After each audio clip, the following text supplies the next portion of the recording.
In September of 2021, Mohawk College was awarded a Global Skills Opportunity Grant from the Government of Canada to enable student trips abroad in support of global learning and intercultural competency development. Global Skills Opportunity is a national outbound student mobility program that enables more than 16,000 Canadian college and undergraduate level university students from across the country to acquire the global skills employers want and the Canadian economy needs. One of Mohawk College's Global Skills Opportunity projects supports students in the McKeil School of Business to study at the Co-op Business School in Vicenza, Italy for 2 weeks. Once there, they learn about the influence of culture and innovation on business model performance within an intercultural setting. In April 2022, the first cohort of 15 students and 2 faculty departed for the trip of a lifetime. One of the biggest values is that students will be able to learn about a new culture and learn about how different businesses operate in a completely different country. But I think the biggest advantage for students is that a trip like this is a confidence booster. I think COVID had and will continue to have a lingering impact on students. They were forced into online learning and isolation. So to a certain extent, they've been deprived of that interaction with other people. And I think some of those skills that they get about being face-to-face in a classroom and exploring different countries and companies will translate back into interpersonal skills that are critical for today's business environment. Both personally and professionally, it was absolutely incredible. I highly recommend it for anybody who has the chance because it was life-changing and reaffirming. It gave me a lot of confidence in myself and it let me know how adaptable and flexible that I can truly be. One thing that I learned about myself was that I can really understand and empathize with different cultures. I was very surprised because I kind of thought when we got there that I would be kind of the silent person in the back, just sort of taking notes quietly. And I was like, I don't know, but for some reason I was always like taking leadership positions, and I was always like saying, oh, we should go do this, or maybe we should do this a bit differently. That element of just taking charge in some instances, it's something that I've really never done before, and I think it's something that it really helped me grow as a person doing that. What you learn while going away and talking to different people from different cultures and networking with other people is something you won't get. It's like unattainable if you're just to sit in your own environment in Canada. So to reach out and broaden your experiences is just like unmatched for something that you want to take into your personal life later on to get a job. As a professor, I feel the real value is getting to know the students on a completely different level. You're outside of the classroom and you get to learn about the students, their thoughts and opinions, not only about educational matters, but about worldly issues as well. I think it's a learning that we as professors can take back to the classroom. It's important to get to know the younger generation so that we can adapt when we get back into the classroom and perhaps be more in tune with the needs and learning styles of today's students. Practically every business decision that I do in the future, because of the new perspectives, the new connections, the new opportunities that I gained while I was there, it's all about opportunity, it's all about different perspectives. And if you can have that experience, it's going to change your life forever.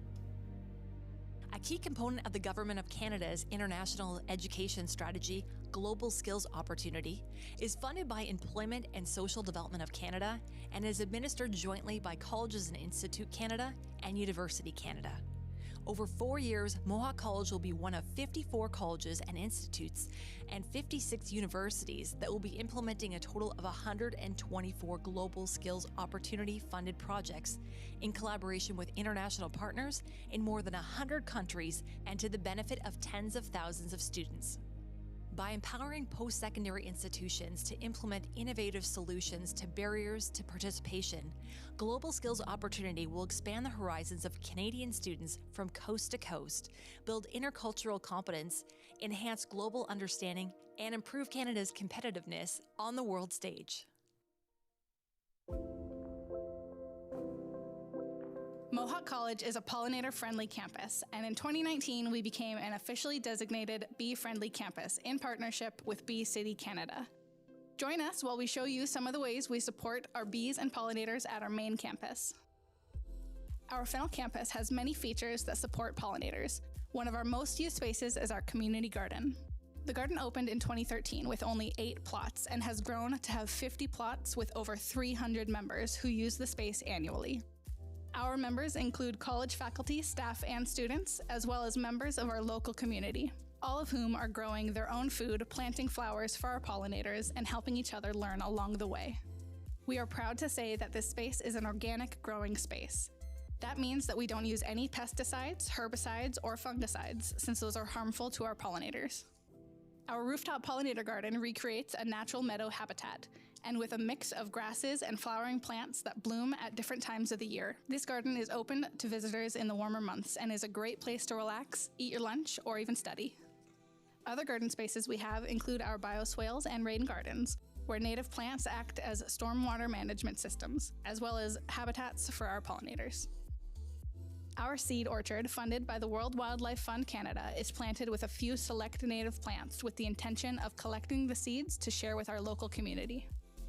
This will allow more people to be able to grow native plants that will support our pollinators as well. It's important that we grow native plants because these are the plants that these bees, butterflies, and other pollinators are used to. The apple and pear orchard on campus is filled with bees that are collecting nectar during the blooming season. In the fall, we see the fruits of their labor with all of the fruit we get to share. Mohawk is also doing its part to support honeybees on campus. We have 2 hives with local beekeepers, backed by bees. We offer workshops about the bees and sell the honey that the bees make at our farm stand. Mohawk is committed to supporting pollinators because they are so important. Did you know that 1 out of every 3 bites of food that we eat are possible because of pollinators? Without them, our flowering plants would struggle to survive, and fruits, vegetables, and nuts wouldn't grow. Thank you to everyone at Mohawk and in our community who continues to help our pollinators survive by participating in our programs, volunteering with us, enjoying and supporting the spaces.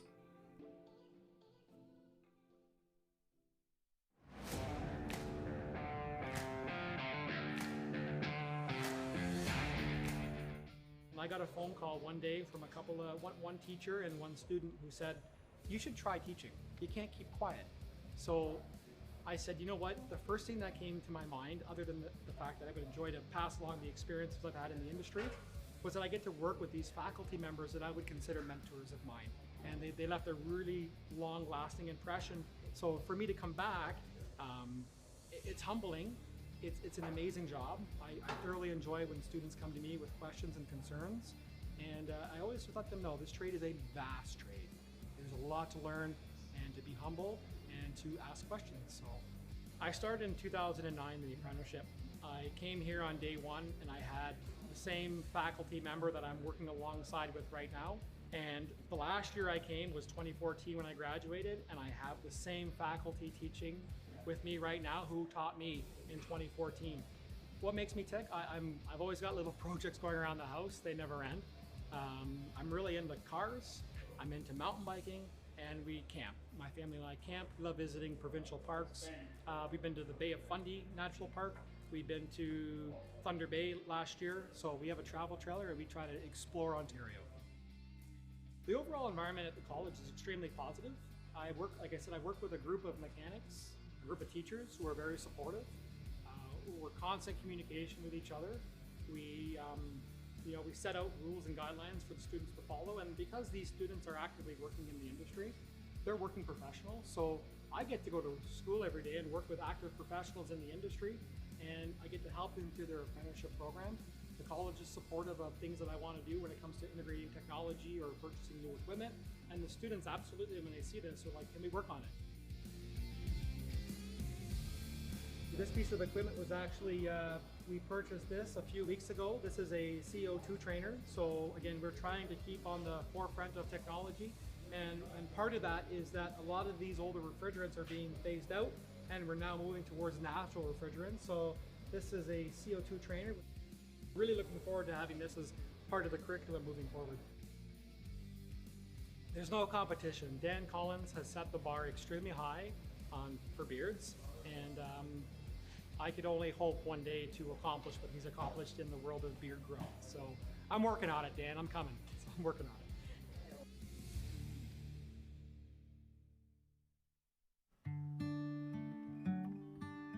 Like when I was dragging like the fake like body, it was like 170 pounds. What better way to help support students on an educational career journey than bringing them into an environment so they can see, hear, and do? That's what Discover Justice is all about. We were looking at ideas on how we could invite our local high school students onto campus to interact with the faculty, to see the facility, to learn about our programs, but more importantly, to learn about the jobs connected to those programs. High school students enrolled in law courses are invited for a day of discovery. I thought it was really cool because I've always wanted to be something like a police officer or firefighter, something that is like hands-on, but this just like made me like really like, yes, I want to do this because of all the stuff that we learned today. I think people that want to do something hands-on, this is definitely something that would be fun to do. 75 students participated in the fall, and that number doubled this spring. Word's getting out, and the event has attracted repeat customers. I'm really impressed, and I'm happy to be back again. But just them seeing that hands-on, that interactiveness is what they need to see at this age. We're always behind a screen or answering questions, reading case studies. Well, you know what? This goes above and beyond. Just going through and talking and asking questions as well with all the police officers that they brought in was phenomenal experience for everybody, especially if they want to become a police officer or border patrol, security, whatever it may be. And I feel a few of my students are probably going to enroll because of this opportunity. Discover Justice opens doors to career opportunities students had no idea existed. Police Foundations and the Advanced Police Studies program, the name of the programs speak for themselves. But we have other programs. We have the Protection, Security, and Investigations, which is more private sector. Other private sector type jobs that are really fall in line with that enforcement, inspection, investigation type career. The other program is the Community and Justice Services program. So again, it's a program that has some phenomenal job opportunities. So they get careers with the Ministry of Children and Youth Services, the Ministry of Safety and Correctional Services, federal corrections, provincial corrections. So there are a lot of justice-based enforcement, inspection, and investigation type careers that students don't even know about. It's often the hands-on component of these programs that attracts students. When I came here and I was able to actually go into the field and test it out, I was like, I actually like what I'm doing, and I wasn't sure if I would like what I was doing before, but now that I got to try it out, I can see everything that goes into it and like it. So I'm doing my co-op with the City of Hamilton Bylaw Services, so I'm a municipal law enforcement officer. When you're done all of this and you graduate, what do you want to be doing? Hopefully what I'm doing right now as a municipal law enforcement officer. That'd be really great. Discover Justice has become an approach to introduce education that can open doors to career pathways. This event was our opportunity to enlighten our teachers, our students in our local area about Mohawk College, about our justice programs, about our facility, and again, more importantly, the careers that are linked to and associated with our programs.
My name is Jeff Petrossi, and I am a professor in the advertising department. My first real job was at a direct marketing agency, actually, but it was a great job because I learned so many like weird skills, like how to make somebody act, how to write in an efficient way, how to proofread things. Like I had no idea how to do that before I got there. When I was at Draft FCB, our creative director would once a year go to a portfolio show, and I always wanted to go.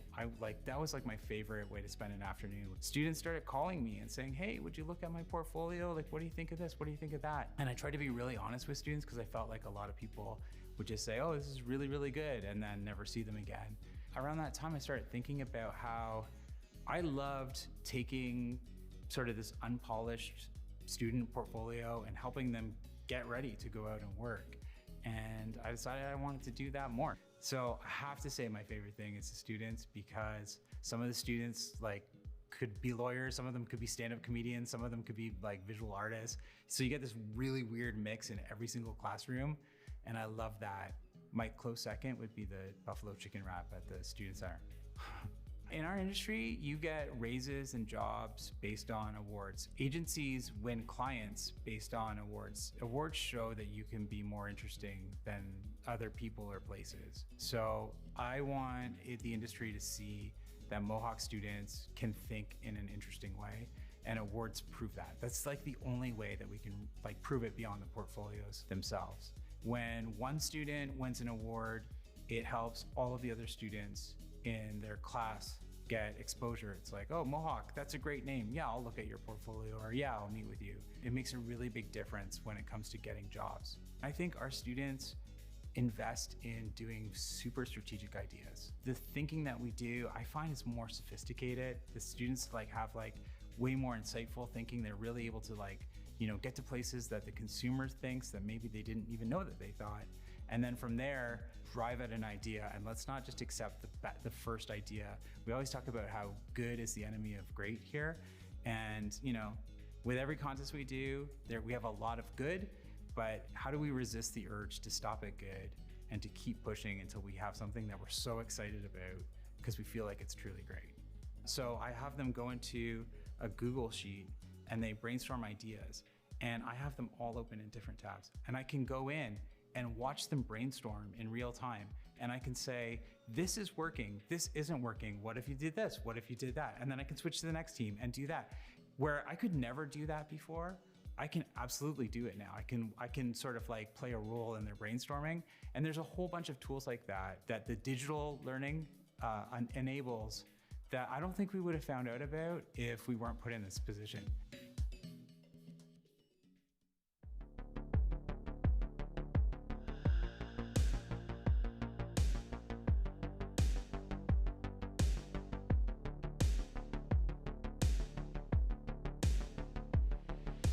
URSIC is the Unmanned and Remote Sensing Innovation Center, and our mandate is actually threefold. The first thing we do here is support industry with the adoption of new and disruptive technology.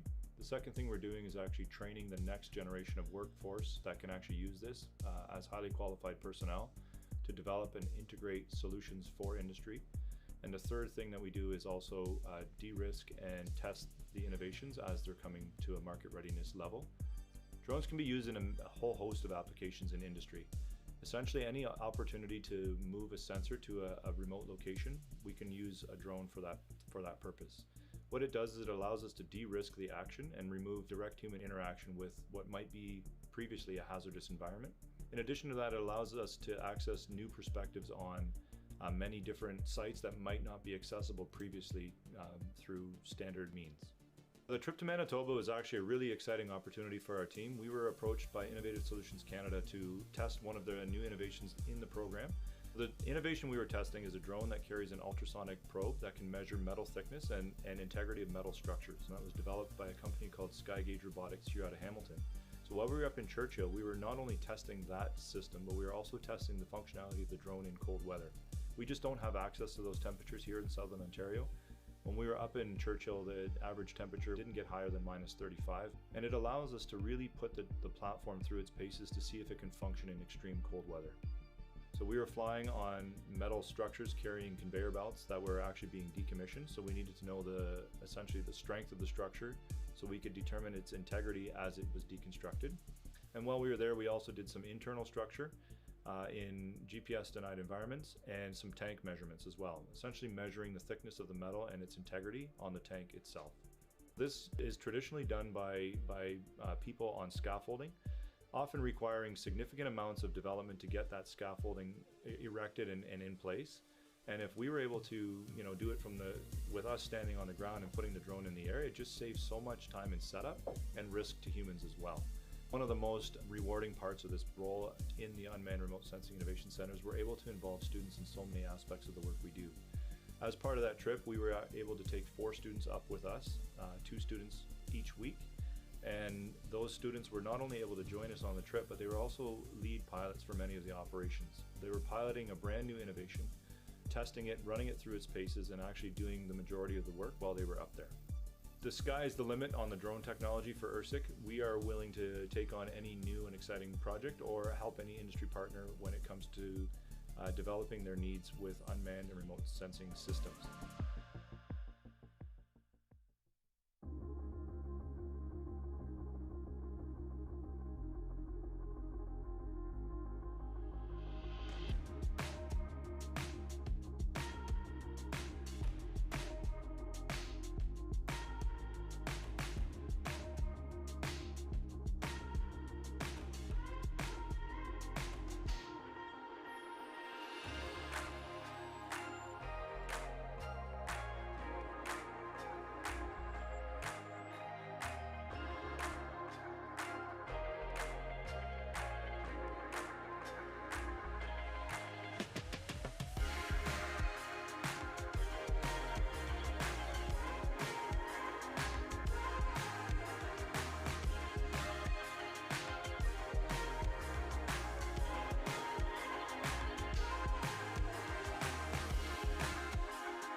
Safety in the workplace is something that is a lot more prevalent now than it has been in the past.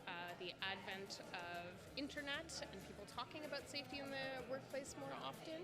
Safety confidence was top of mind and drove the conversation at the Safe, Supported, Connected Symposium, held by Mohawk College's Women in Technology and Trades team, or WIT. Industry partners, alumni, and trailblazers joined the panel, making for a dynamic discussion with a focus on creating a community safety culture in the workplace. PBE is a lot more commonly discussed. Having gone through the pandemic, we're all aware of how our bodies function in an environment and what is in that environment that affects our bodies. And I was given a mask on the very first day of work and given safety glasses, which had never happened to me in a workplace before. And to this day, my company still wears medical masks because we go into people's homes. I do residential electrical work primarily, and trying to keep ourselves safe and keep our company safe.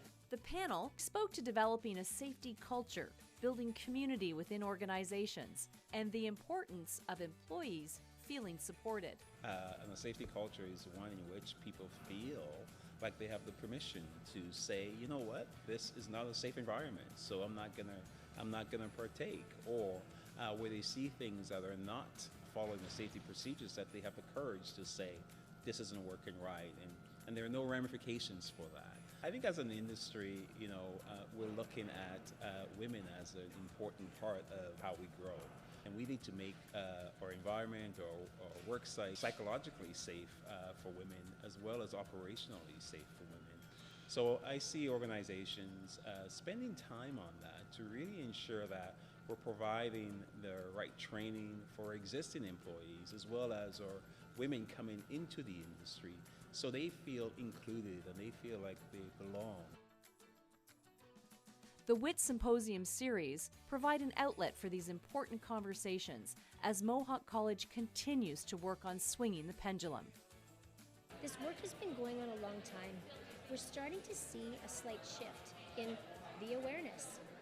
One of the key jobs of WIT is connecting people to careers they might not have thought of, and then smoothing the pathway for them in their education journey, and ultimately connecting with that employer where they're going to have the best job of their lives. In the history of every organization, there are watershed moments, moments that clearly establish a new direction for the future, and I believe that we are making one of those moments today for construction training and the City School at Mohawk College.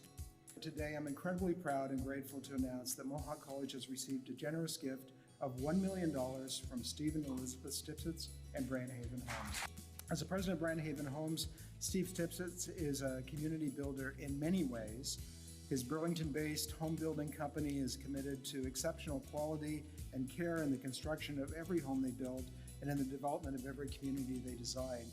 As a result of his generous gift, City School will develop industry-focused training programs, address and remove barriers to training and employment for people in underserved communities, promote construction trades careers in the community, and deliver demand-led programs through City School by Mohawk College.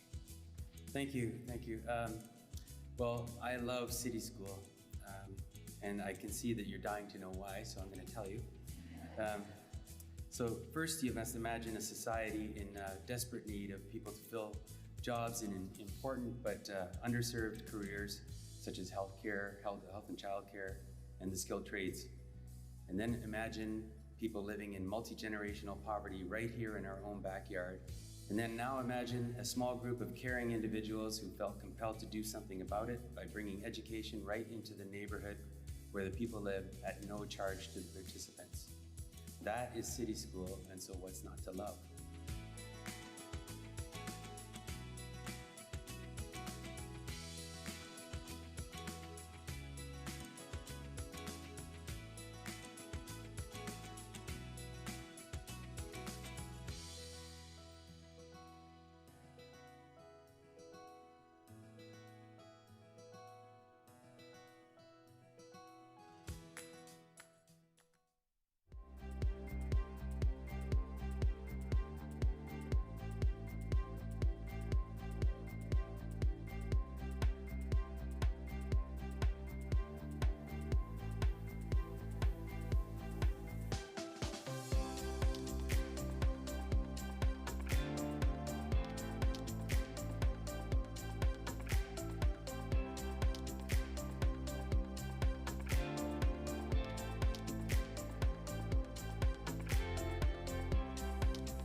So XR is the industry standard term when you're referring to virtual reality, mixed reality, or augmented reality.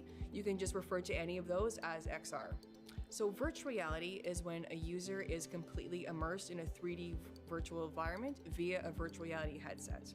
Augmented reality, on the other hand, the user is still aware of their physical surroundings. They're augmenting the physical world with a digital object, usually through a phone, tablet, or augmented reality glasses. Now there's also something called mixed reality. That's when we see these two technologies blending together. An example of that is the MetaQuest 2 virtual reality headset has augmented reality capabilities, meaning that is mixed reality. So we are building our capacity in implementing XR technologies into many programs as we can. So for example, we have a power engineering virtual reality simulation that is a cold start boiler process. I bring virtual reality headsets to the Stony Creek campus and we run the power engineering students through this simulation. There are things that you can practice in the virtual reality that you can't do in real life. Students will be able to go through scenarios that are too complex for them to do in real life. Virtual reality presents the perfect medium where they can practice it in a safe and controllable environment. Virtual reality is a perfect way to develop soft skills. We recently applied for a grant from Meta and we were awarded the grant. This grant involves a virtual reality application called Body Swaps VR. With Body Swaps VR, the students will be able to practice their soft skills within the virtual reality environment. Within the innovation pillar of the digital learning strategy, our goal is to create XR applications that will be used for program areas. For example, we have VR escape rooms that were built for specific program areas, and we already have the faculty member booking time in the XR lab to take his students through it.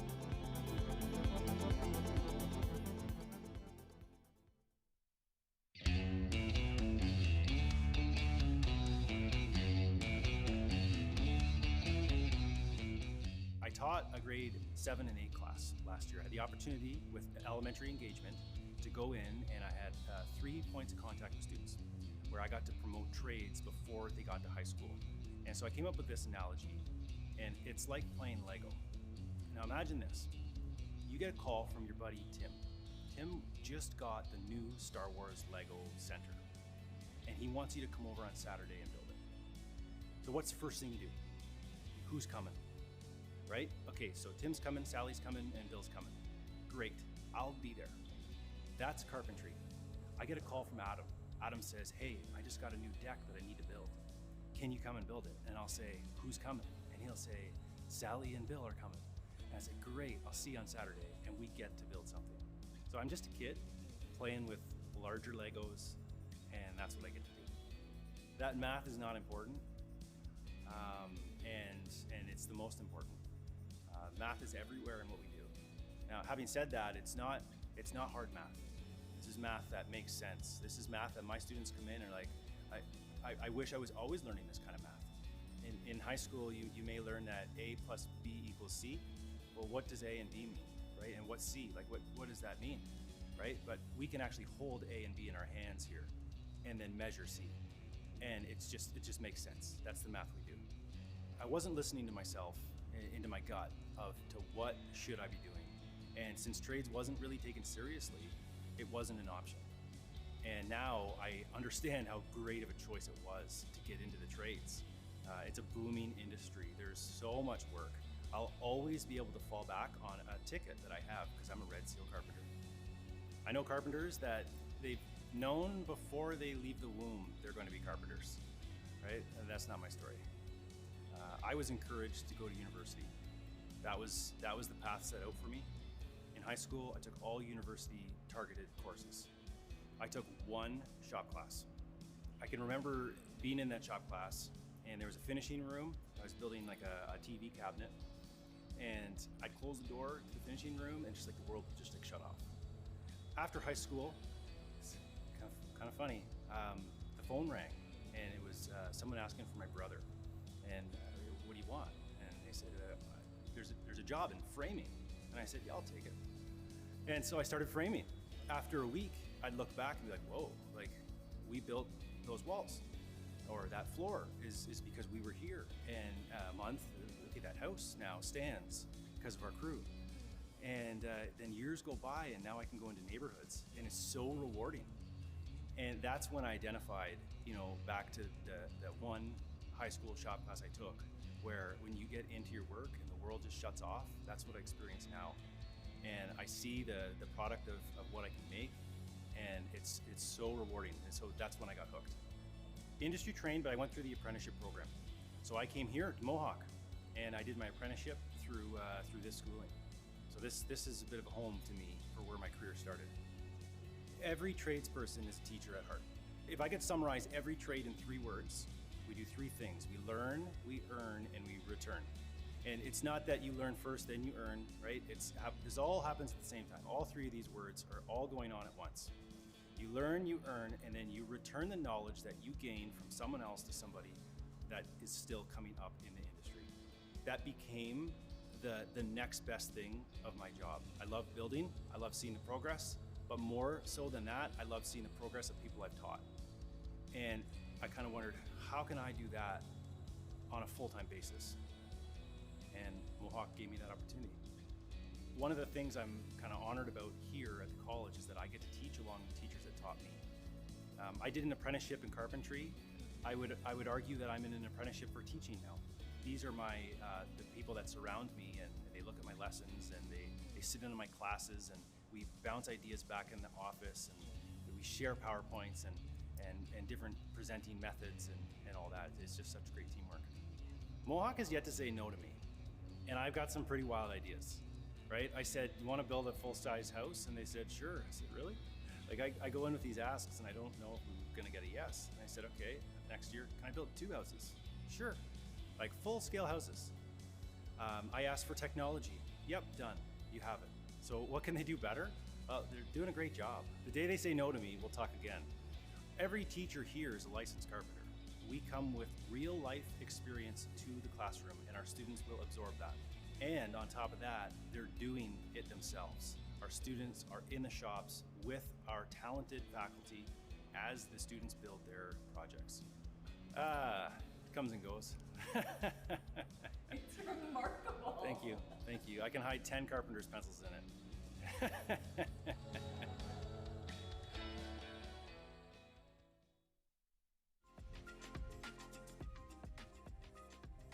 Is it a bird? A plane? No, it's another Mohawk College drone. It's a really cool experience. I don't think many other programs give you that. A new testing site in partnership with the City of Hamilton will take students' hands-on experiences to a new height. This gives them an area to conduct their flight operations and their flight training prior to their certification on drone as a drone pilot in an area that is, again, away from general public, so it's safe and secure, and it's in uncontrolled airspace, so they can get out and practice their flying skills. Because of the collaboration we have with both the City of Hamilton, Transport Canada, and various innovators, this also gives them that opportunity to work one-on-one with small to medium-sized enterprises who are working on a product as it's going through that validation stage. So it gives our students that very valuable time to work as they're going through their academic career, so they can potentially end up with a job post-graduation. Drones are a rapidly expanding technology, and most of the forecasts Transport Canada is seeing predict a 30 to 50% growth rate. So partnerships to grow career paths in this field will build on the sector's success. Our partnership with the college is really driven mostly by expertise. One of the reasons we're especially happy to work with the college is because the close proximity and good working relationships that there is with the student body. One of the things that's special about drones is that the barriers to entry are low, and it's actually quite accessible. And so for us, it's a real pleasure to be working with Mohawk College, because we can see students graduate from the programs and turn into operators that we work with in the ecosystem. As a student, it's amazing, because we get to come out and meet City of Hamilton and Skygauge and work with the industry partners in some of the job fields that we'd be seeing or get experience to work in from our program. Drones is something that's amazing, especially at Mohawk, because to use the drones in the program. With our building construction science, we were able to go out and do surveying with the drones, seeing how they're used in our field. Proper training and applications in various work environments and situations in this growing field sets Mohawk apart and strengthens partnerships. The reason why this site is so unique across the country is because we have that spirit of collaboration here with the city, and the city understands the importance of a site like this for the growth of both the technical sector as well as the academic development of students within our college. We've been able to actually expedite that training and development and integration all in one space. So our students are given an opportunity to work directly with an industry partner in an environment where collaboration is encouraged and engaged in. Local Hamilton drone company Skygauge is an example of how industry and education collaborate. The most difficult parts of a business like this is finding willing test partners who can give you something like a boat like this to, go inspect and go try to test. Even while it's still in development or in early development or with early customers, serving as that early adopter. And I think that the vision that Richard and I kind of crafted, we have the technology, they have the training and education and pilots that they can give us. It kind of naturally goes together, so it's a great story.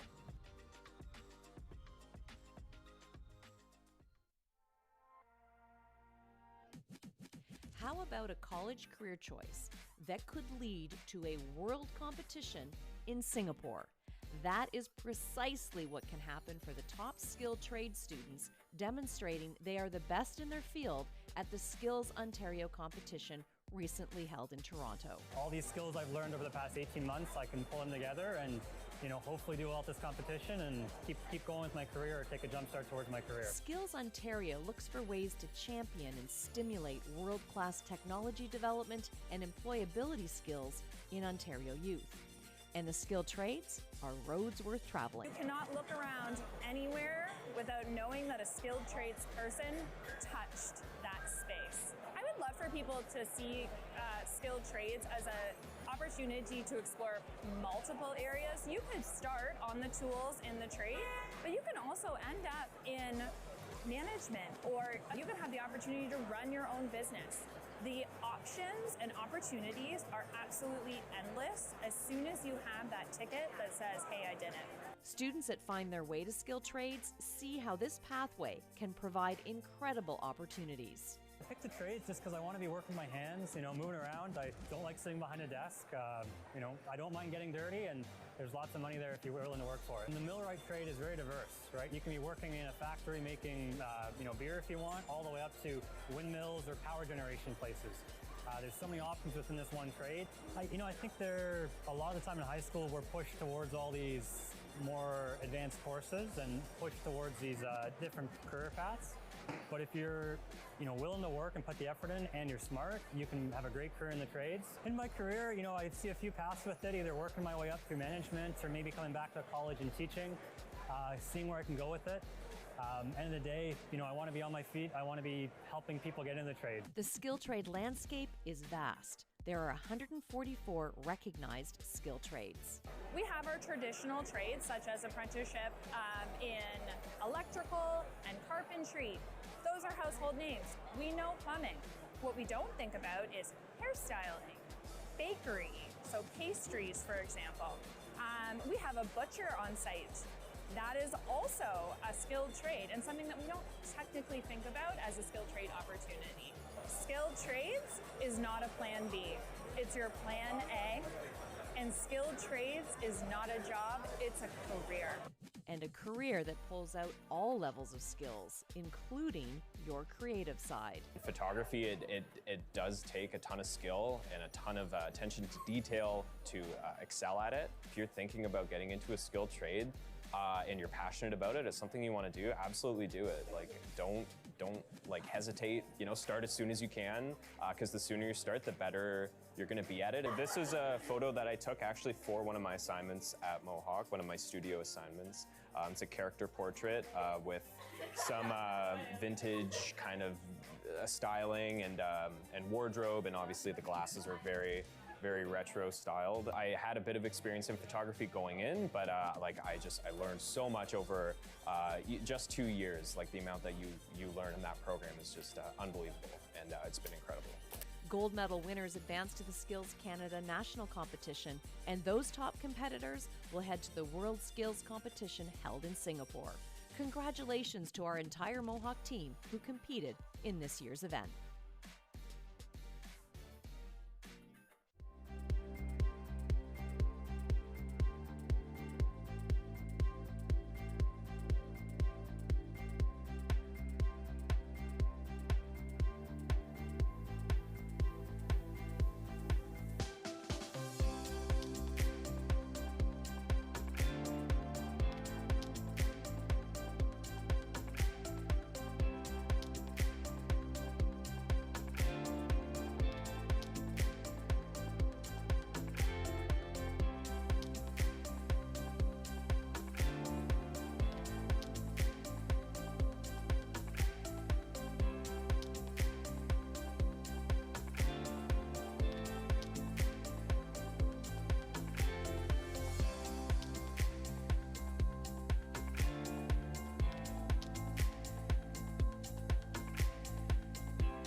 One really good reason to come to a reunion. Debbie and Bill Clem met back in 1973 while attending Mohawk College. They were friends, but went down different paths after graduation. If it wasn't for Debbie, I wouldn't have passed my Fortran courses because she ran the data processing computers room here in the evenings, I guess. She got me through that course, which helped a lot. We met at the pub, actually. The Thursday night pub is where we met. And after graduation, we both went our separate ways and took a chance on coming here for the 25th reunion. We met in the foyer as we were signing in, and as they say, the rest is history. Married for 20 years now, Debbie and Bill came back as Golden Grads to the 50-year celebration supported by our alumni team at Mohawk College. It was a lot of fun, and I was able to get work in that field right away, and it lasted me for many years. I had a great time at Mohawk. Please take advantage of the opportunities to come back. It's a great school, just unbelievable experience. And that seemed to be the sentiment of the almost 70 grads who attended the celebration. It was an opportunity to reminisce about the romance found and the friendships made. Oh, I have some great memories. Foggy memories. And some are foggy from the suds at the time. That was all part of the campus, fun. Richard Palmer traveled from British Columbia to connect with old friends, and he finally put his name on the cellar wall, next to classmate and longtime friend Don Price. No, we had a good time here. It's all the programs we had and model building, and we really enjoyed the whole thing as a package. You can't really just take one thing out of it. The whole thing was nice. Well, it's interesting how you meet people and connect with various people. Our class connected quite well, and Don and I hit it off. I thoroughly enjoyed the aspect of meeting new people more than anything. But learning what's become a lifetime profession, it gave me a good grounding to get going in the industry, of which I'm still in. Yeah, you have a common bond with people that do graduate from here, and proud to have been here. The class of 1973 had a chance to connect, tell stories, and who knows, maybe find a soulmate.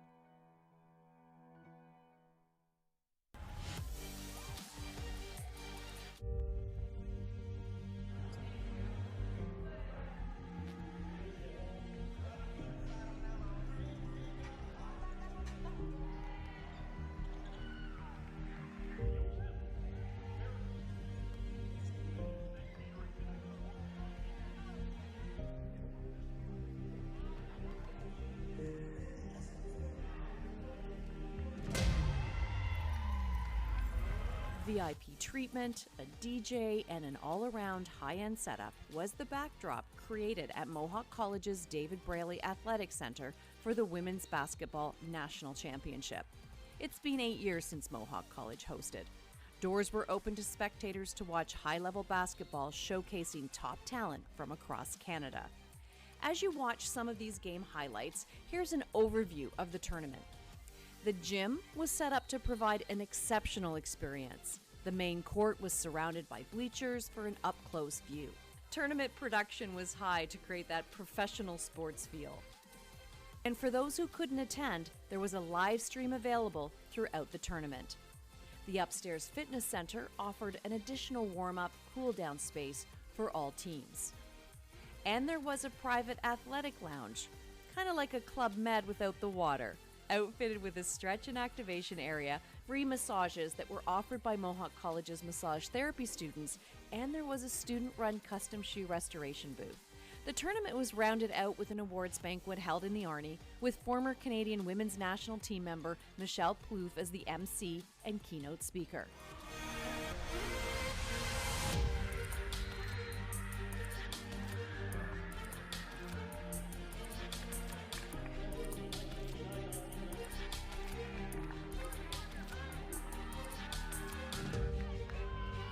And although our Mountaineers were 8th in the final standings, the tournament was a success. Congratulations to all the teams who participated. For the Mohawk College's athletic team, it was a slam dunk.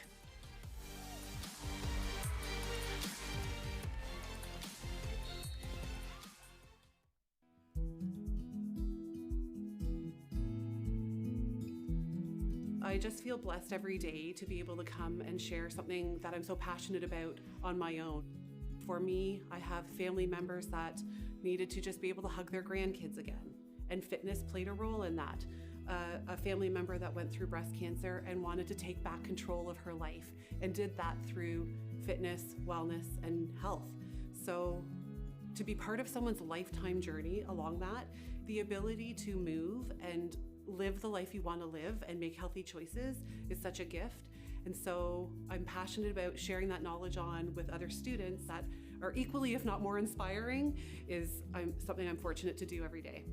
When I first started out in the fitness industry full-time, upon my graduation from university, I was hired here at Mohawk to teach fitness classes in the old gym in a mezzanine.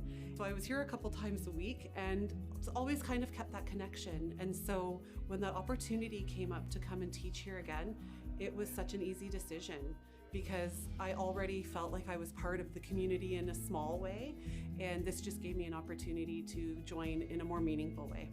I'm really actively involved as a volunteer at the Community Support Centre for Haldimand Norfolk, and recently I've joined Prescription to Get Active Ontario chapter, which is partnering doctors, nurses, physiotherapists with clients that are in need of access to better quality personal training and resources and coaching. So that's a new endeavor for me that I think just is only going to enhance the opportunities for students as well. One of the most important things I want students to know is you don't need to be fit before you start this program, and you don't have to have a perfect body to start this program. You just need to be a passionate person about wanting to help others, because there is no perfect body shape, size, or type for coming and taking this program. So that's my number one piece of advice. My second piece of advice is come with an open mind, because you will be exposed to so many new learning opportunities you didn't even know were out there that will open your mind to careers you didn't even know existed. And that's our goal while you're here as a student, to help you with that. And hopefully you do come and join us. And if you do, take advantage of your professors and technologists, because we will happily connect you with people in the industry that can help further guide you along the way. Probably one of my favorite things is reconnecting with a student that's graduated, and Fit to Pitch is a great event for that. They often come back. I have one student that came from India and wanted to get into physio. She was trained there as a physio and ended up being the physio for my daughter. So that was really kind of a neat moment when I walked in and realized that's who it was, and fully trusted her with my daughter to go through some of those treatments with her. I love walking down the streets, walking through the mall, and just reconnecting with students and finding out what they're doing, because it's such a diverse range of careers they've ended up in.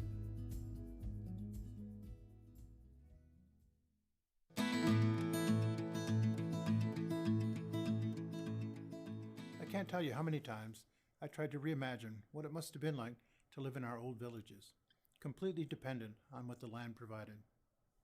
I tried to imagine what it must have been like when everyone in our community spoke the same language, believed in the same things, and worked together every day for the sake of the coming generations. It sounds like utopia.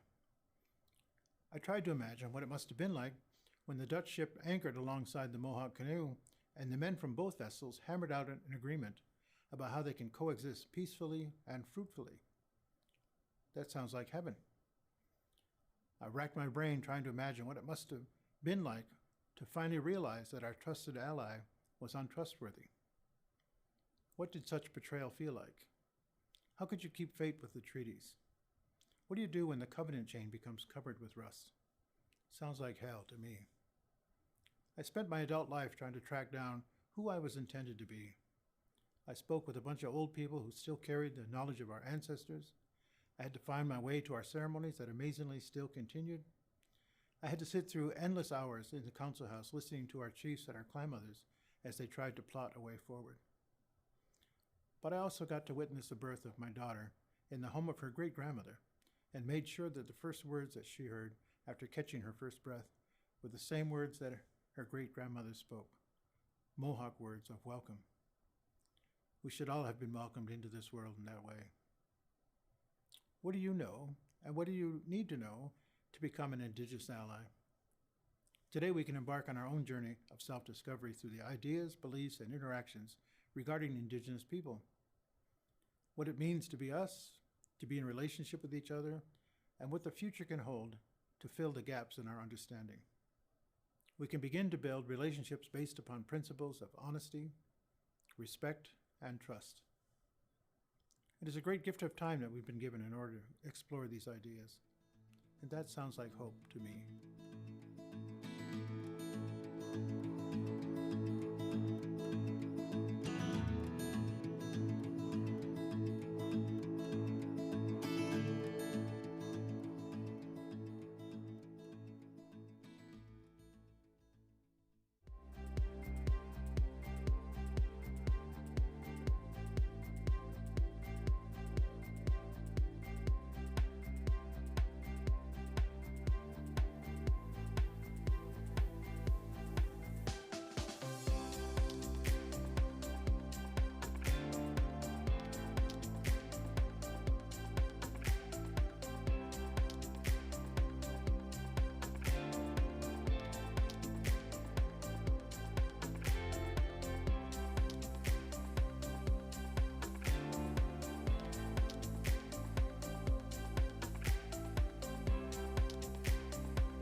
Ani, Scano, and greetings everybody.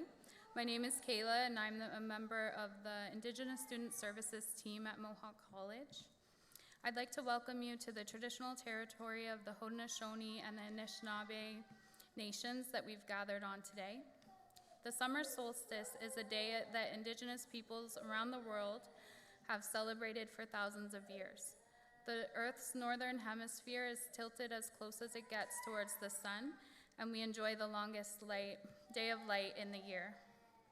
Across the land, First Nations will gather and share in ceremonies and traditions that have been carried out for thousands of years. We gather to celebrate and thank Mother Earth for her gifts. And we gather to celebrate our languages, cultures, and ceremonies, which have persevered and prevailed. In Canada, on June 21st, the summer solstice celebration has become National Indigenous Peoples Day, a day of celebration for the contributions and cultures of Indigenous peoples. To begin our ceremony today, I would like to welcome the Spirit Vision traditional Indigenous drummers and dancers. For Indigenous people, we believe that the drum connects us to all things and is the heartbeat of Mother Earth. Today, we call upon this group to give thanks and to recognize the achievements with an honor song. Miigwech Nyawe, please stand for the procession of the graduates and the platform party.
Please be seated. Thank you to the Spirit Vision traditional Indigenous drummers and dancers. Good afternoon, everyone. My name is Paul Armstrong, and I have the honor and privilege of serving as the Chief Operating Officer here at Mohawk College, and I will also serve as the host for this afternoon's Convocation ceremony. Before we begin, I would like to take a moment to acknowledge that Mohawk College is situated on the traditional territory of the Haudenosaunee and Anishinaabe nations within the lands protected by the Dish with One Spoon Wampum Agreement, and is home to many Indigenous peoples from across Turtle Island. It is important that when we acknowledge the land that we're privileged to be on, that we understand the meaning of the words and share with others.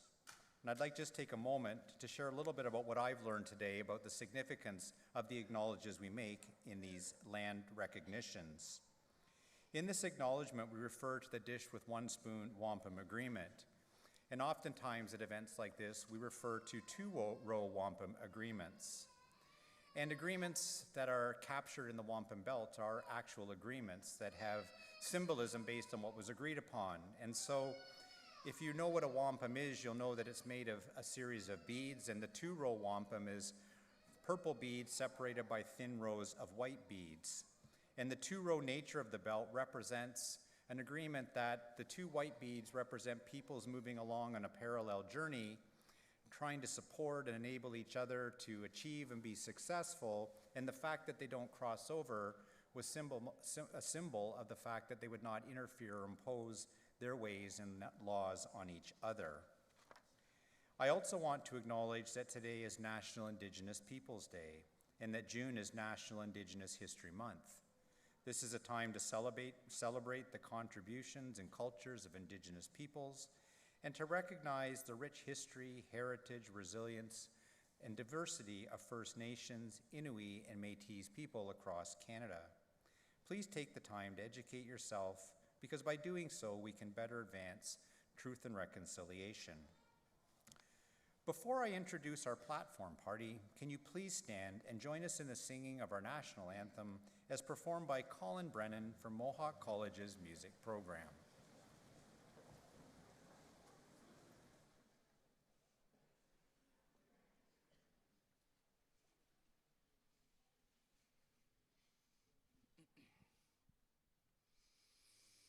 Oh, Canada, our home and native land, true patriot love in all of us command. Cato prasse porte le payer, il se porte la croix. Ton espoir tu les Pompeiers, terre brillant exploit.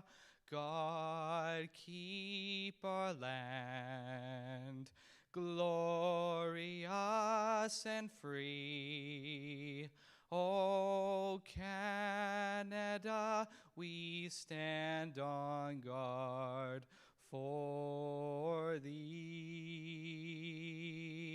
O Canada, we stand on guard for thee.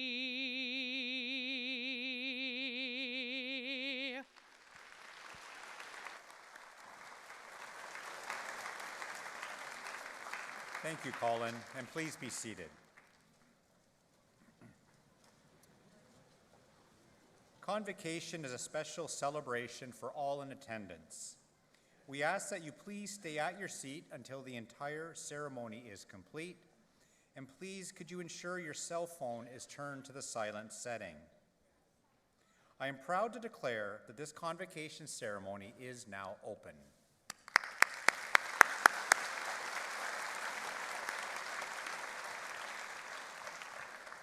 Convocation is a time to celebrate the hard work and dedication that brought you to this moment, and to look forward to the many opportunities that lie ahead for you, a future-ready Mohawk College graduate. Convocation also provides us with a perfect moment to thank your family and friends who supported you through this important stage of your life journey. And it is a time to thank those from the Mohawk community who helped you realize and achieve your goals. And we'll start that recognition by asking the faculty to please stand and be recognized and to remain standing.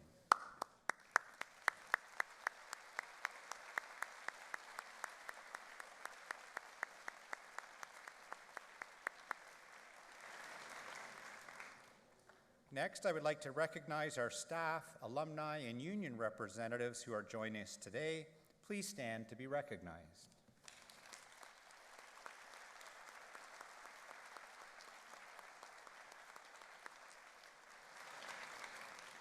I will now introduce the front row of our platform party. Please hold your applause until the end of the introductions. Janet Hsu, Dean, Continuing Education and Academic Development. Wendy Lawson, Associate Vice President Academic and Interim Dean of McKeil School of Business, Creative Industries, Liberal Studies and Communications. Juanita Gledhill, Alumni Speaker. Elizabeth Joy Phillips, Mohawk Student Association President. Ron McCurley, President and CEO. Tracy Richardson, Board of Governors. Krista Welsh, Registrar and Senior Director, Strategic Enrollment Management. Katie Burrows, Vice President, Students, International and Alumni, and Dr. Siebert Adamson, Vice President, Academic, our platform party.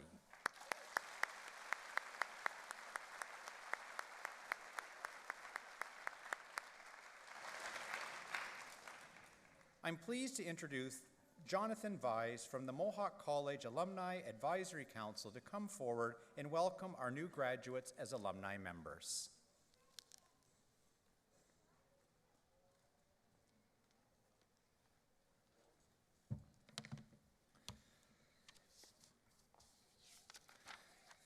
Thank you, Paul, and congratulations, class of 2023.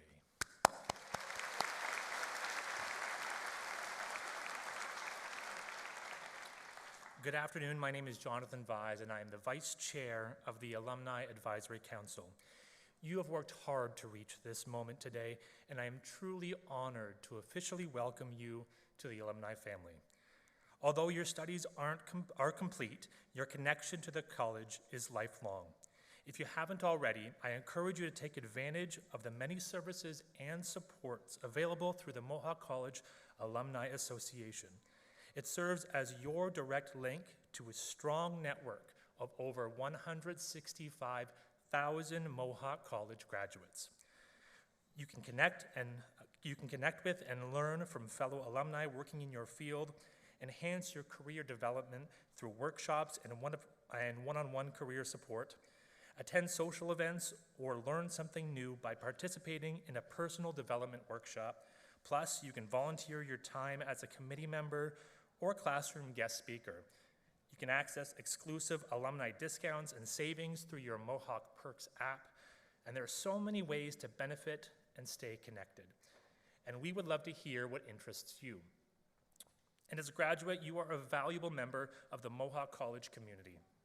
With a solid education in hand, you'll use your knowledge and skills to make a difference in your chosen field and in the wider community. And we'll be rooting for your success every step of the way. And as you cross the stage today, I'll present you with your alumni pin, and I hope you wear it with pride, just like I do. On behalf of the Alumni Association, congratulations once again, and we are so proud of all that you have achieved and look forward to continuing to support you throughout your career and your life. It's now my pleasure to introduce today's alumni speaker, Juanita Gledhill. Juanita is an award-winning human resources consultant with a passion for volunteering in her community. Juanita founded MCC Group, Inc. in 2002, which provides public and private organizations with strategic and operational business solutions to improve organizational effectiveness. She is an accomplished public speaker and facilitator in human resources best practices, strategic planning, and operational and governance leadership. Juanita has received a number of awards for her business and her volunteerism, including the Queen's Golden Jubilee Medal for Community Service and a Mohawk College Alumni of Distinction Award last year. She has served on boards for organization local chapters such as the HBSPCA, Osteoporosis Society of Canada, Ronald McDonald House, Catholic Family Services, and Head Injury Rehabilitation Ontario. She currently sits on the board for Healthcare and Municipal Employees Credit Union. In addition to her Human Resources Management diploma from Mohawk, Juanita earned an honors Bachelor of Arts degree in English and Political Science and is a certified Human Resources leader. Is that it? There's nothing else? Now is your time? You sure? Okay. Please help me welcome Juanita.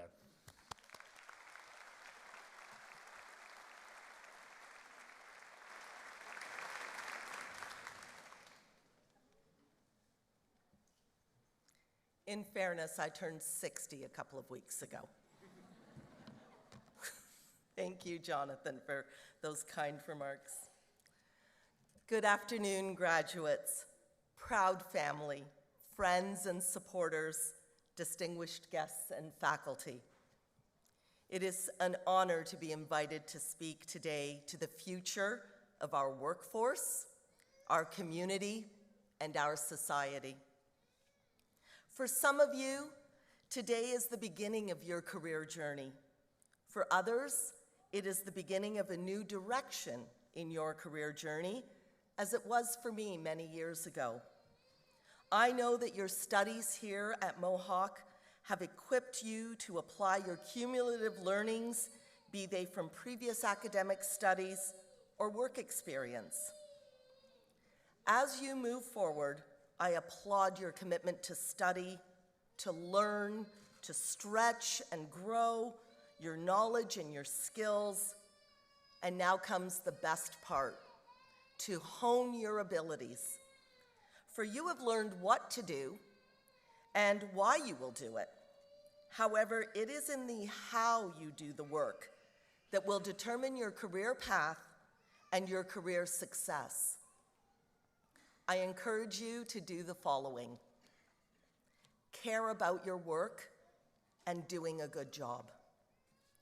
When you make a mistake, and you will, I still do, own it, learn from it, and move forward. Support your colleagues. Supporting others takes nothing away from you and in fact develops you into a great team member and a potential leader. Appreciate others as they see your potential, but never let anyone else drive your career. You may not like where they take you, and the resentment that you may feel is likely of your own making. Enjoy your career. There will be highs and lows, and that's okay. That mirrors life. Get through the lows and relish the highs. Celebrate them. And remember, each is teaching you something, adding to your own career toolkit. As William Shakespeare said in the play Hamlet, and this is actually quoted on my license plate, "To thine own self be true." We often talk about integrity. Quite simply, it means you look at yourself in a mirror or figuratively each morning and each night, and you hold yourself accountable to have done your best and tried your hardest. And if you didn't, tomorrow is a new day for you to do so. Remember to have fun and do good work. A career is to be enjoyed, and that is often the best reward. You will have a great career. Drive it carefully, with passion and commitment. And one day, one of you will be delivering this speech. And like me, you will wonder where the years went, and you will feel incredibly grateful for what you learned here at Mohawk College and the career it has afforded you. I wish each of you every success on your journey. Congratulations.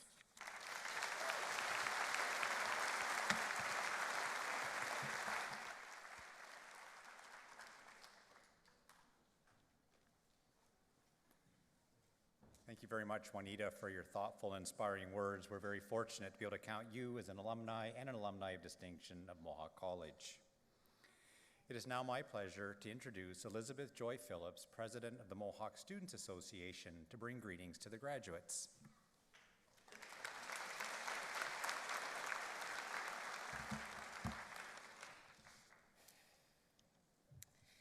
Guests, distinguished faculty, proud parents, and most importantly, the 2023 graduate class of Mohawk College. It's an absolute honor to stand before you today on this momentous occasion. On behalf of the Mohawk Student Association, congratulations on successfully completing this chapter in the story of your life. As we gather together today, we reflect upon the different paths that brought us here and into this moment. Some of you embarked on this journey straight after high school, eager to gain the new skills and knowledge to navigate the working world. Others joined us after gaining valuable work and life experiences, seeking to refine their skills and pave a new career path. Some of us traveled great distances here today, choosing to leave the comforts and familiarities of home to come and experience Canada, as well as all that Mohawk College has to offer. Regardless of the road you traveled, each of you have demonstrated dedication and commitment. The difference in our experiences lies in the perspectives that we bring. Filled with curiosity, we come to college to acquire the tools that will shape our future. It's an opportunity to lay strong foundations, to learn how to weather storms, and to carve out our own path. It's about harnessing existing skills and refining them so that we can prepare for the changes that align with our aspirations. Regardless of your background, the journey that we completed was not without its challenges. We endured a pandemic, and at that time, it reshaped the very landscape of education. With the sudden shift to virtual, we were forced to adapt and discover new ways of acquiring knowledge. You showed remarkable resilience in navigating the various virtual platforms and technologies, all the while yearning for that engagement and connection that comes from being physically in the classroom. But like diamonds, you were forged under pressure and emerged stronger and more versatile and more prepared for the road ahead. Today, as you stand at the precipice of your future, take a moment to reflect on the steps that you've taken to reach this milestone. This chapter of your life within the vast tapestry of your college journey is now complete. You've grown intellectually, emotionally, and personally. Cherish these memories, the late-night study sessions, the friendships forged, and the transformative experiences that have shaped you. As you visualize your future, remember that this is not the end, but a new beginning. You now possess the clarity and the understanding to build the next steps towards your future career and your life path. Embrace the possibilities that are lying ahead. Believe in yourself and in your abilities. The world needs your talents. They need your unique perspectives and contributions. Cherish the connections that you've made here and continue to foster new ones. And remember that the pursuit of knowledge, personal growth, and self-discovery is a lifelong endeavor. Take every opportunity to learn, adapt, and evolve. Finally, as you step into the world, know that you carry the hopes and dreams of those who have supported you along the way. Congratulations again, class of 2023, and may your future be filled with boundless opportunities, success, and fulfillment. Thank you.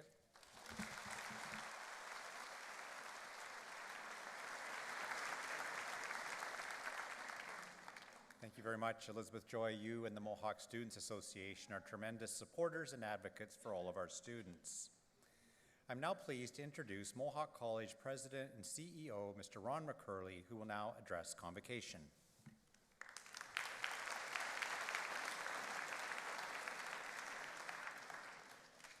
Well, thank you very much, Paul, and good afternoon, everyone. Special warm welcome to the family members and friends who are with us both in the auditorium and watching on the live stream. Thank you so much for being a part of this very special milestone and this act of celebration for our grads. And graduates, as your college president, I want to congratulate you on your achievement. I am so very proud of you. The people who have joined me on stage today are very proud of you. The family and friends that are with you and watching online are proud of you, and the hundreds of other college faculty, staff, and employees who have played a role in your college experience are proud of you, and perhaps everyone would join me in congratulating the graduates one more time.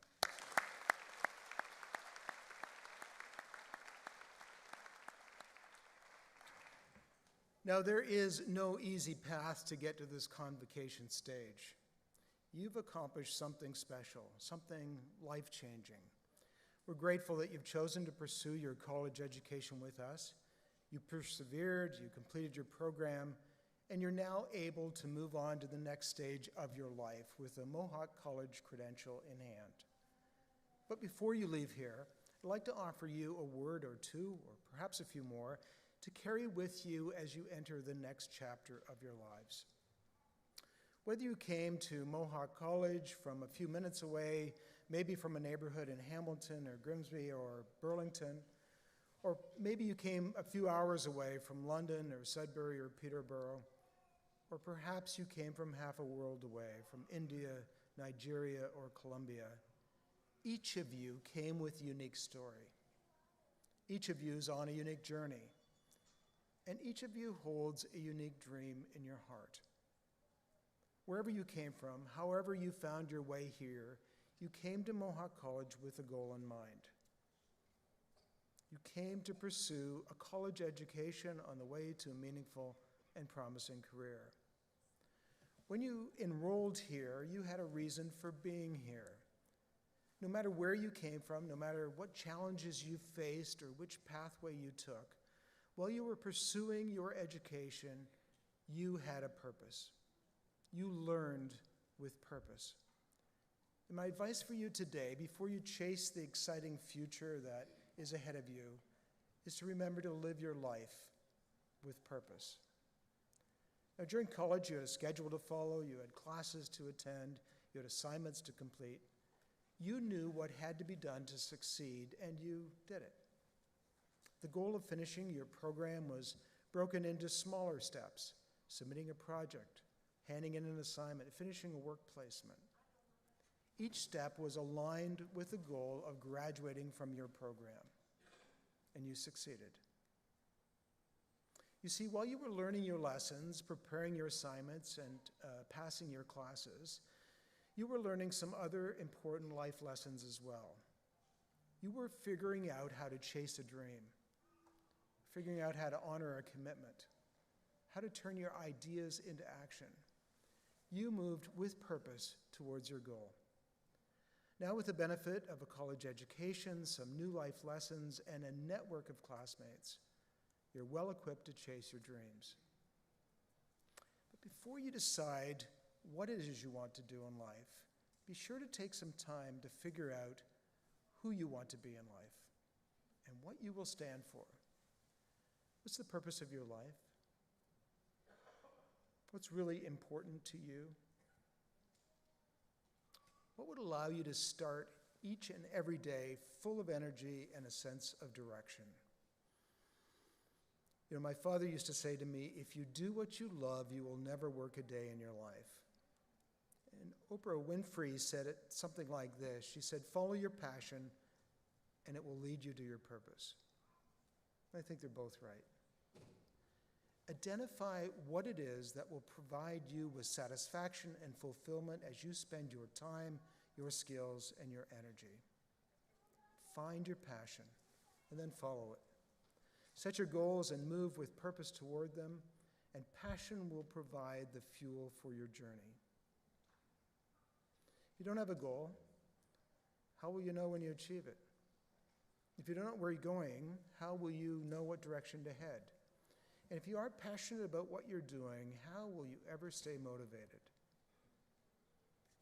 I'd like to quote Dr. Seuss, who I'm pretty sure was not a real doctor. And he said, with your head full of brains and your shoes full of feet, you're way too smart to go down any not so good street. So find your purpose, set some goals, think about what you want to be, and then think about what you need to do to achieve that. Now, your goals could be professional, they could be personal, they could be social, they could be around career building or community building or relationship building. More than likely, your goals will include a combination of these things. There are so many dimensions to our lives, and our goals should and can reflect all of them. Now, once you've established your goals, identify what has to happen to allow you to succeed. Break it down into smaller steps or tasks that will move you in the right direction. You got to your graduation, one class, one project, one examination at a time. And by doing this, you moved with purpose toward this day. And I encourage you to take that exact same path in life.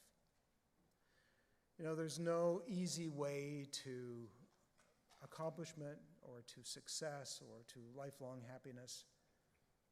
But as someone with lots of years of work experience and life experience and a good number of goals already achieved, I found a few ways to make the path to these things seem a little bit easier. The most important of these boils down to this, that life's journey was not meant to be traveled alone. There's a saying that I heard probably a couple decades ago now on a visit to Malawi, and it was, if you want to go fast, go alone. But if you want to go far, go with friends. Find good people to join you on the journey, people who share your purpose, share your values, and if you're lucky, share your passion. And find a mentor to help guide you. Ask questions, seek advice, keep learning. Make time in your life for those people who support you unconditionally, family and friends, loved ones, and those who helped you get to this day in your life. At Mohawk College and throughout my career, some of the most rewarding and meaningful achievements I have experienced involved working with passionate and purpose-driven people. So find people who share your purpose and are driven by a similar passion. Keep them involved in your life. Share your journey with them. They'll keep you motivated and on track as life's distractions try to pull you in different directions. We are so much stronger together than we can possibly be on our own, in life, in our work, and in our communities. And as you move forward, I'd encourage you to remember the words of Nelson Mandela. He said, "Education is the most powerful weapon you can use to change the world." Your education at Mohawk College has prepared you to pursue your dreams. It's given you the power to have a positive impact, to change the world. While you live with purpose, moving forward, continue learning with purpose too. Lifelong learning is critical to your future success. Everything, technology included, is evolving too quickly. Please remember that you're always welcome back here. This is your college. It's your community. Supporting you is our main purpose, and it's a privilege to do so.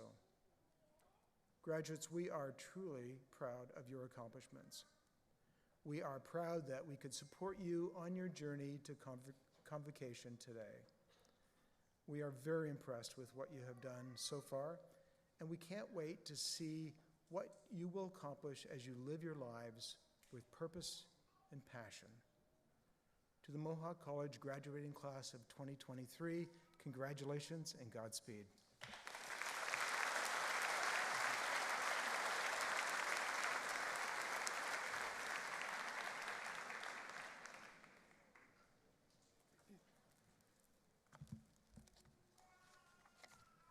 Thank you, President McCurley.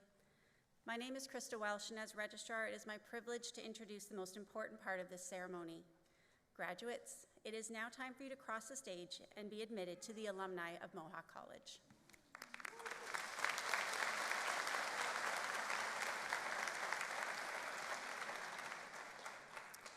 As each person crosses the stage, their status as a Mohawk College graduate will be acknowledged with the lyre pipe, a medieval European symbol of academic achievement dating back to the 8th century.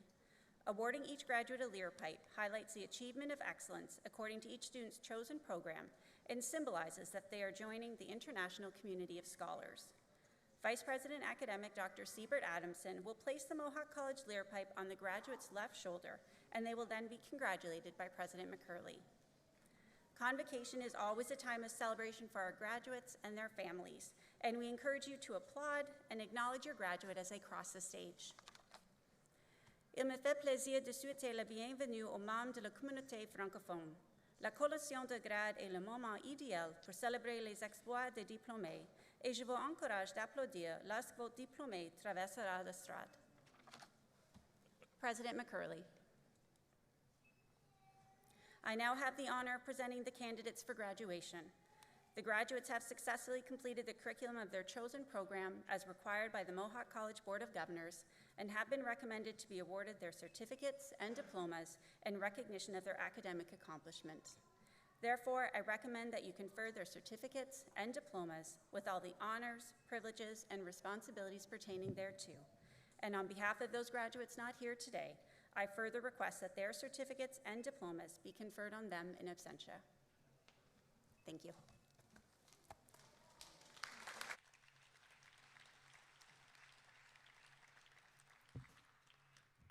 Analytics for Business Decision Making, Wendy Mayerly Ardilla Chavez, honors.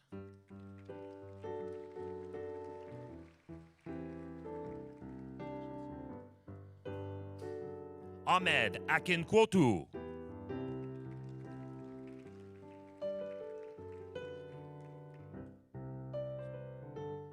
Vinod Banstola.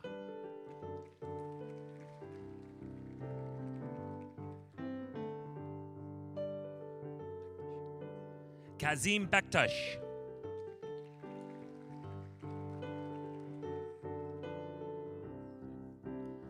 Carmen Raquel Berrios Ortiz.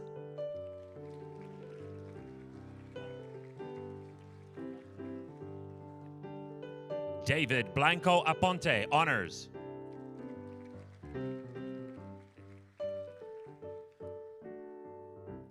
Eliana Vanessa Burgos Cardoso, honors.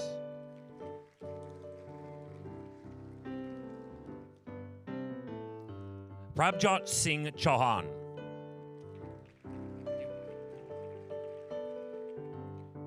Nidhi Manoj Dev.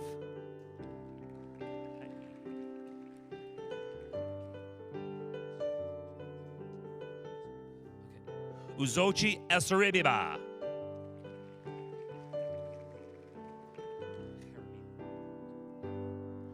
Irene Jaramillo Restrepo.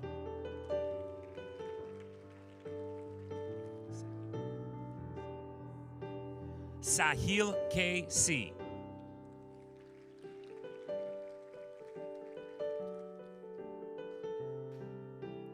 Sahil Malhotra.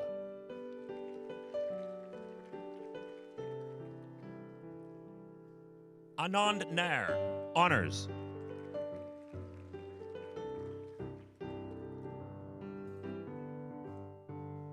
Amarachi Edisire Opera, honors.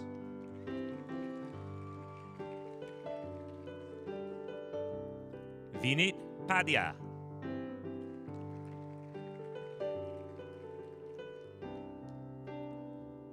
Hemat Sagar Reddy Pucha.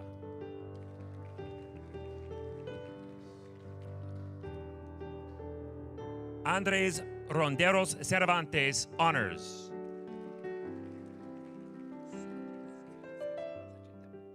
Sajay Saju.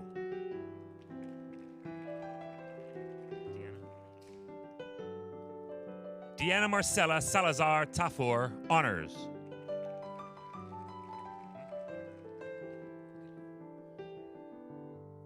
Mohammed Fahim Sheikh.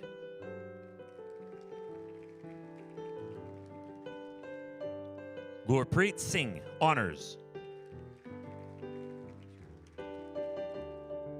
Diego Solana Murillo, honors. Business. Yama Abdullah.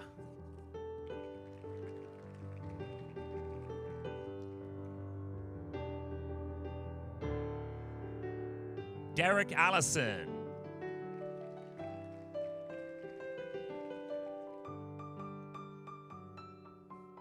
Mahima Bihari.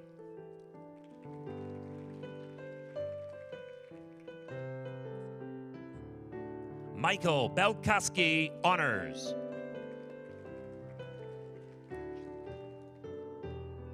Namanjit Bhatt.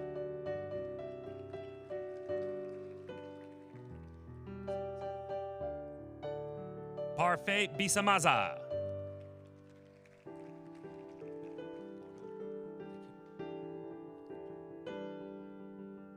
Caitlin Bodo.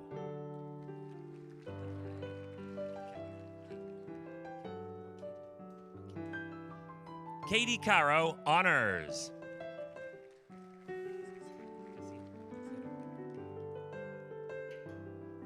Nicholas Casilla, honors.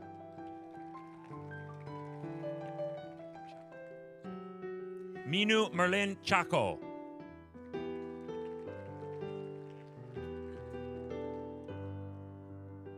Komal Dab.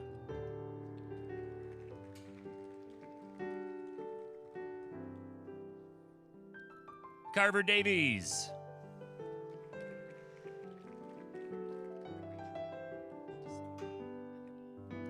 Rachel Deselian Albenur.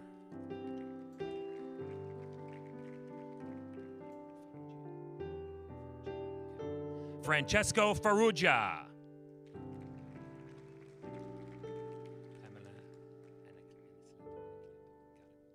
Pamela Anacleto Ferreira da Silva Paiva.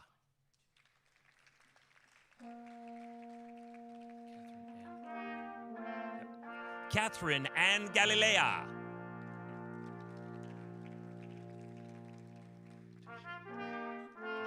Tushar Gupta.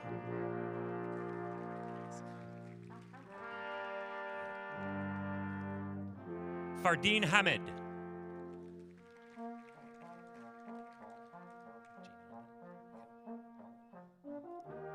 Jaynandan.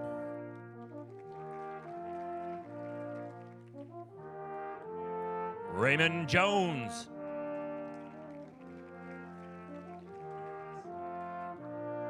Ikas Kanda.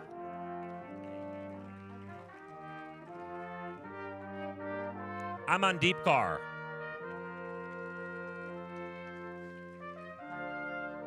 Harpreet Kaur.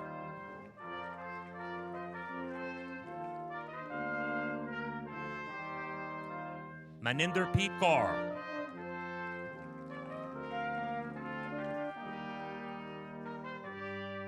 Navjot Kaur.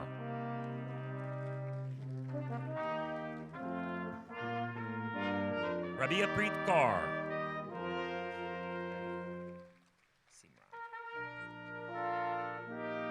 Simran Kaur.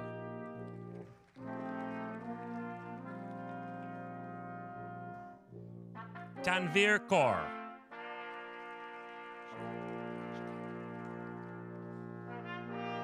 Avish Khanna.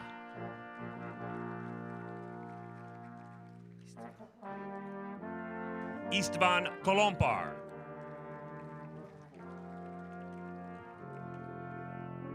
Andrew Langdon.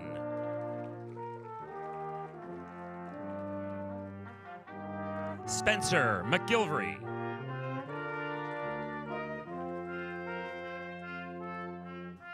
Alexander McMillan, honors.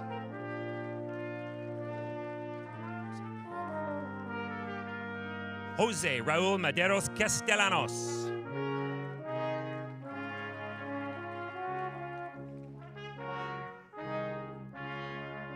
Mubayed Mia.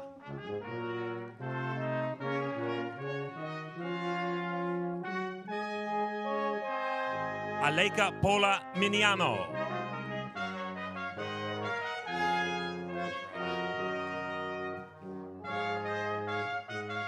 Yuvraj Modgil.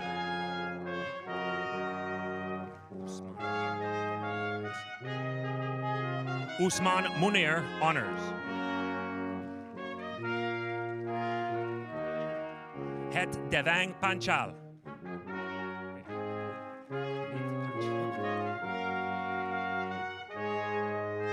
Meet Dharmendra Kumar Panchal.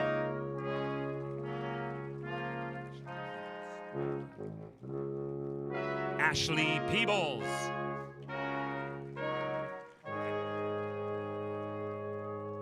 Nathan Perryment.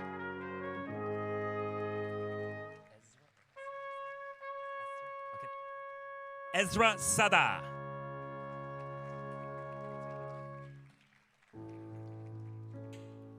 Zahra Sada.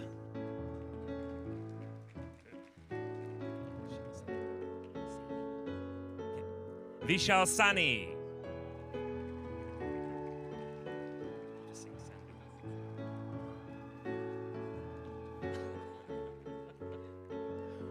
Bhuta Singh Sandhu.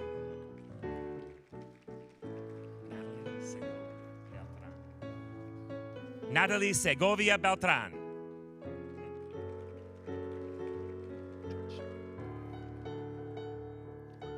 Amanjot Sharma.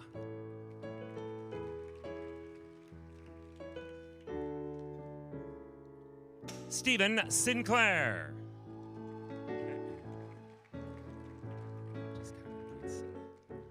Jaskaran Preet Singh.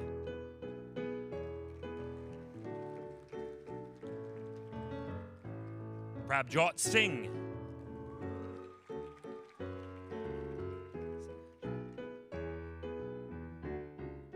Sehajpal Singh.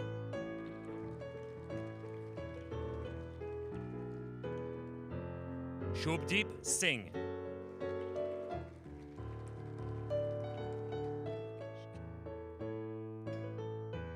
Tanishkjit Singh.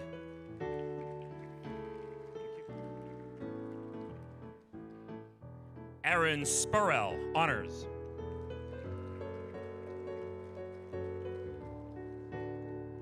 Sarah Taiba, honors.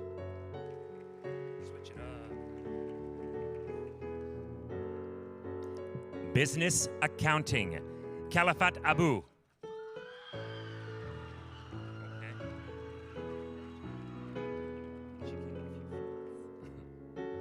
Abir Abu Jalala, honors.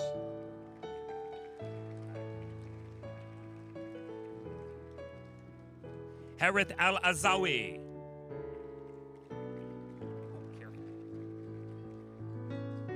Janine Aikoalano.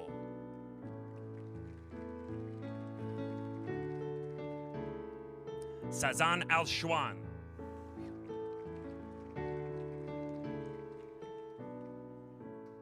Krati Aurora.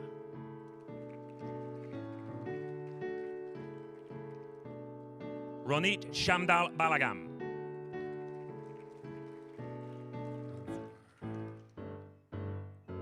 Mohamed Zuber Mehboob Borewala. Cedric Ian Cortez.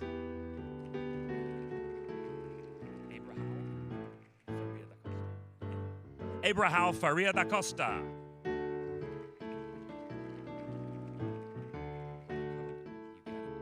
Tyrone Graco.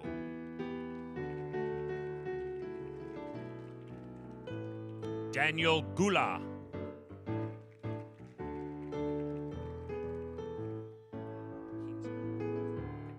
Megan Heemskert.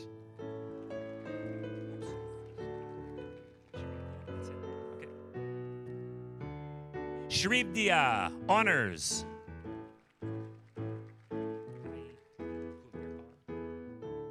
Kulvir Kaur.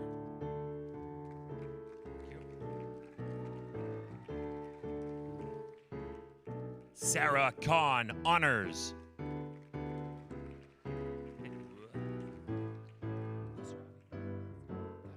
Neda Khosravi, honors.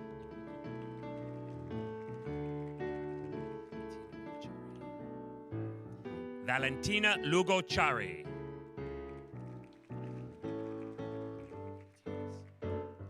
Jose Lugo Gutierrez, honors.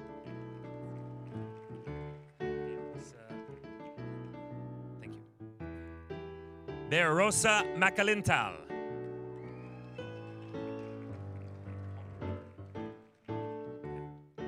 Hongwei Mao, honors.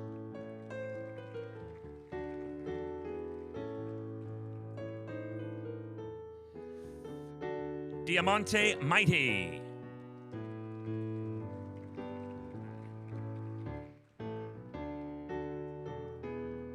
Azeda Noruzi, honors.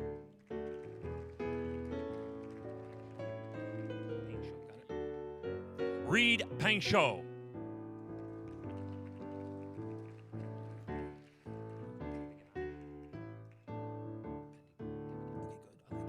Nirosha Pandigamage.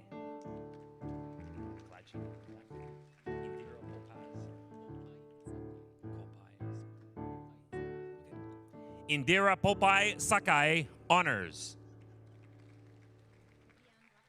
Thank you. Vian Rahman. Got it. Just one. Just Sahil. Okay. Sahil Sahil.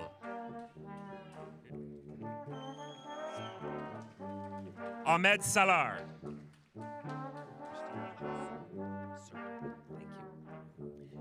Christine Joy Siranka, honors.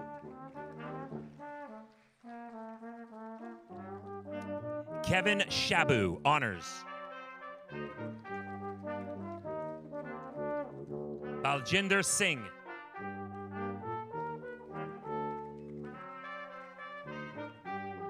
Jasbir Singh.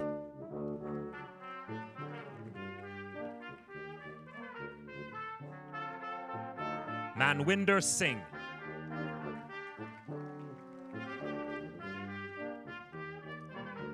Mark Stairs.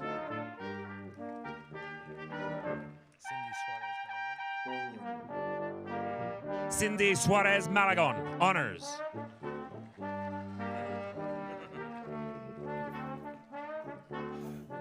Mohammed Sufyan.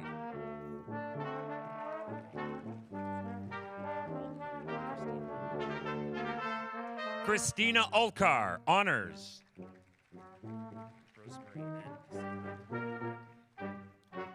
Rosemary Ann Vicente.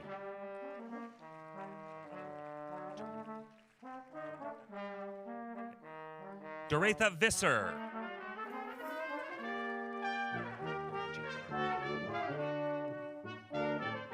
Gurmanjeet Kaur Walia.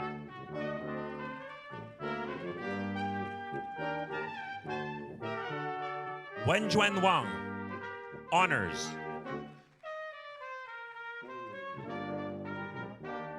Kyle Wilson.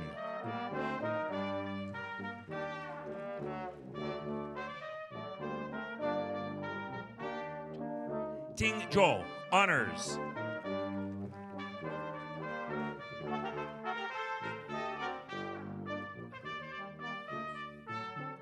Business Marketing. Promise Abalogu.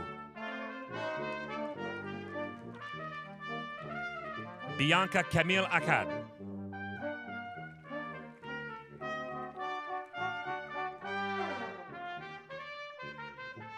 Olajumoke Olabisi Alabe, honors.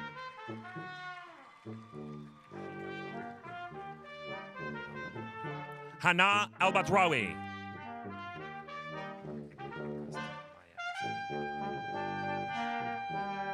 Augustine Amaya Escamilla.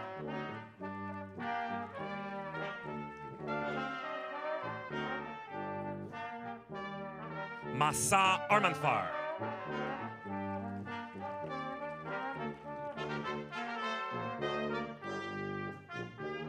Jessica Aruda.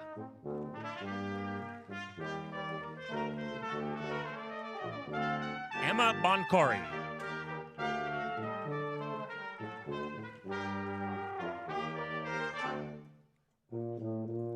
Maria Conchola Hernandez.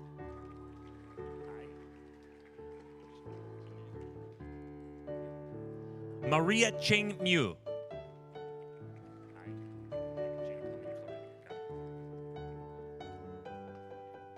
J. Pauline, Florida.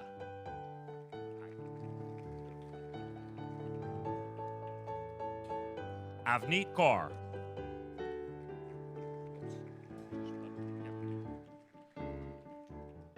Joshua Ludwig.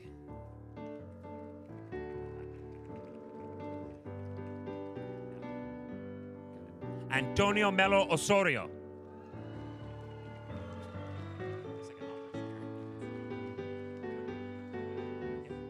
Daniela Makuye.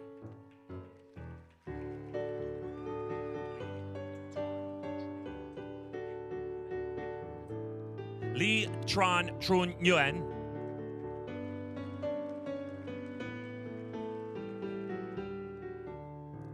Simi Olomofe.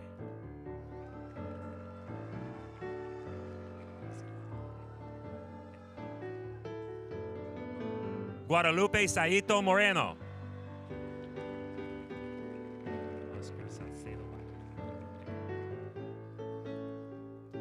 Oscar Salcedo Bayona.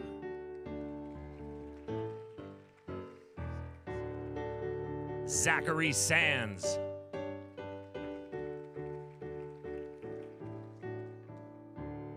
Nirpak Singh, honors.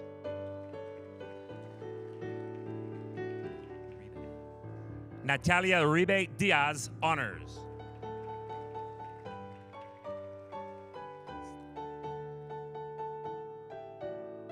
Juan Vargas Castaneda, honors. Georgie Ward, honors.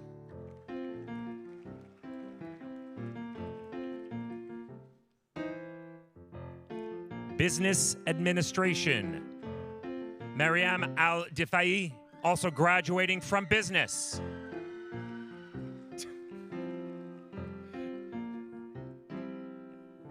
Dominic Chirvale, also graduating from business. Chloe DeVries, honors.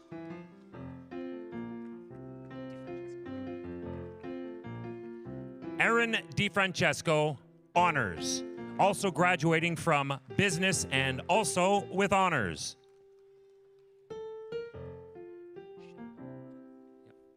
Shendong Ding.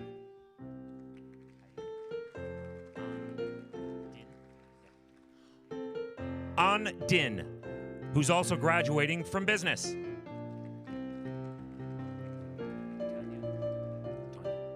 Tanya Graham, who is also graduating from business.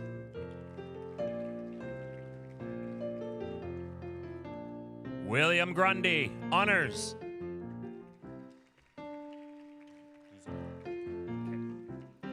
Daniel Guzar, who is also graduating from business. Abby Hardwick, who's also graduating from business. Nicholas McKenzie, also graduating from business. Ralhil Majid, also graduating from business. Kyle Radke, also graduating from business. Aisha Raza.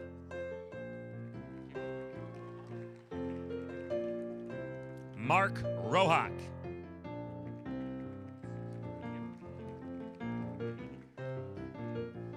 Blake Rubini, honors.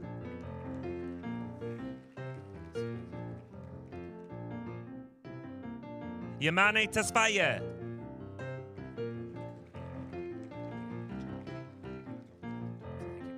Liam Tomelty, also graduating from business.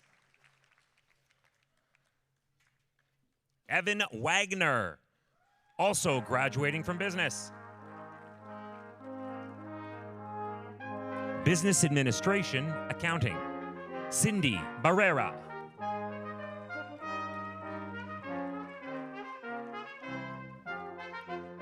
Matt Brewer, honors.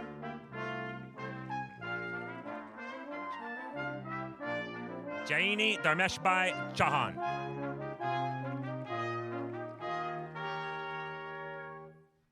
Tyler Conway, honors.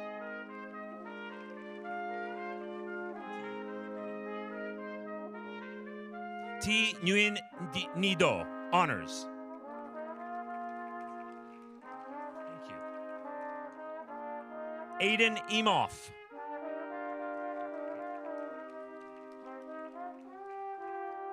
Evan Fox.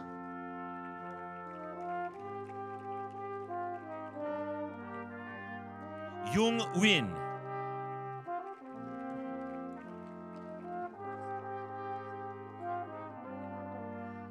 Juan Win.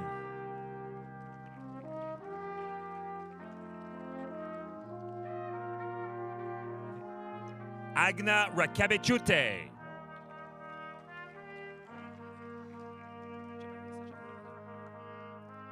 Javeria Sajad.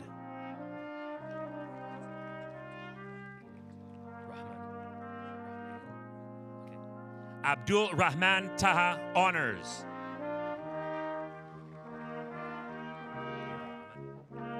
Business Administration, Human Resources. Bilal Ahmed, honors.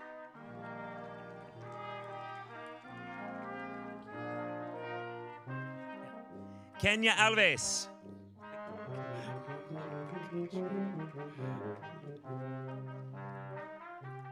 Laurel Brooks.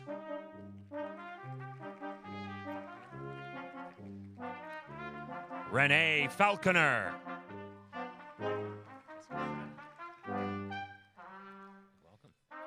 Jessica Freda.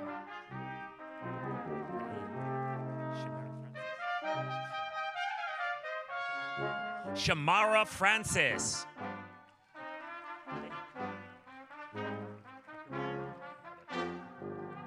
Marissa Huckerby, honors.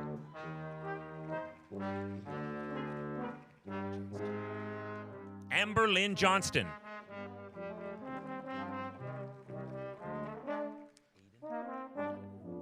Aiden Kane.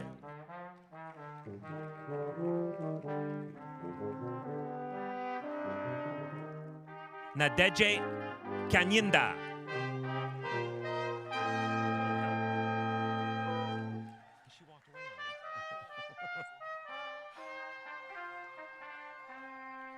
Tanner Litzen, honors.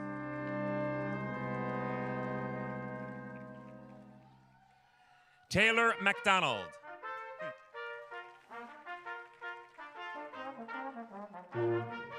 Megan Neal.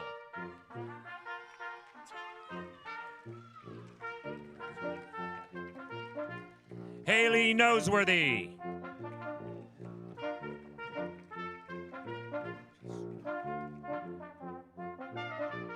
Rachel Swan, honors.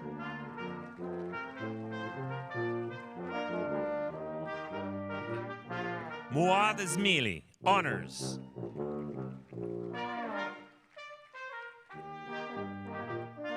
Business Administration Marketing, Haya Albared.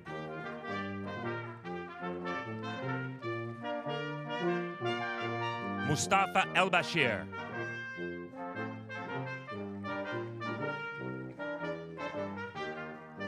Dana El-Mobayed, honors.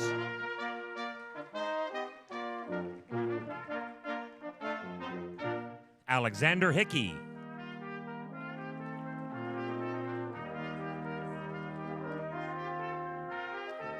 Morgan Jenks, also graduating from Business Marketing.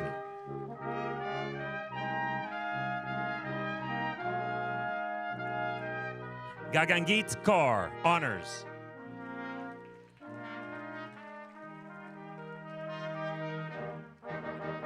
Joshua Pereira.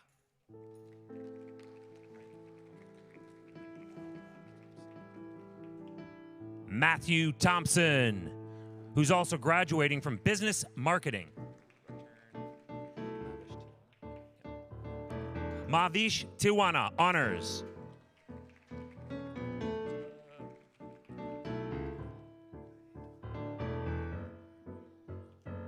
De Duong Tran.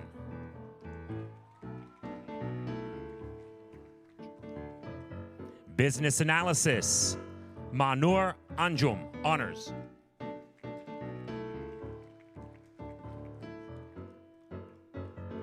Pablo Camacho Gonzalez, honors.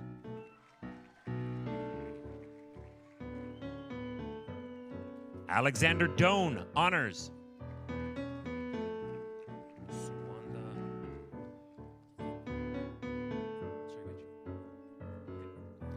Dulmini Gunarikrama, honors. Robert Harris. Afan Idris, honors.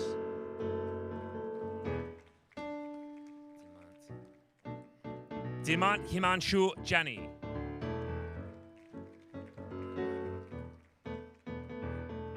Dignant Manoj Kumar Joshi.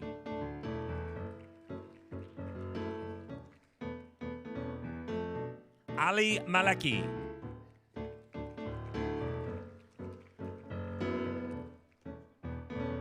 Samuel Morrison.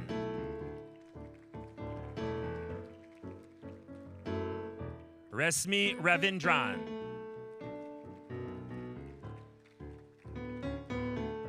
Quinn Reed, honors.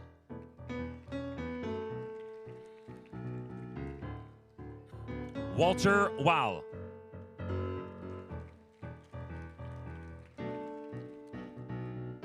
Human Resources Management, Bukola Alishinloye.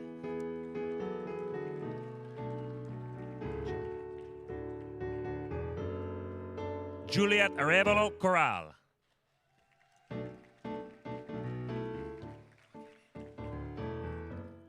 Oluwakemi Nancy Emma Okeg Benero.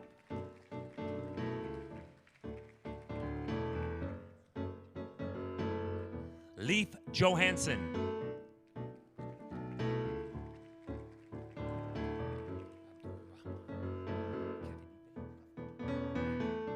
Abdul Rahman Kavidipe.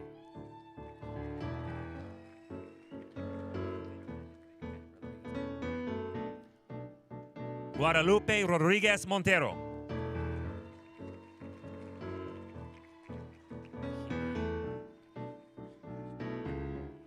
Mahima Krishnakant Sharma.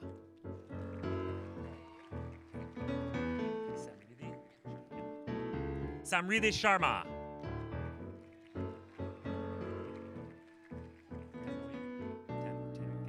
Vanessa Tanaway, honors.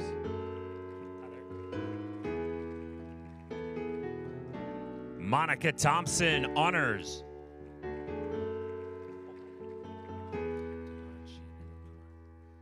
Devanshi Anil Kumar Trivedi.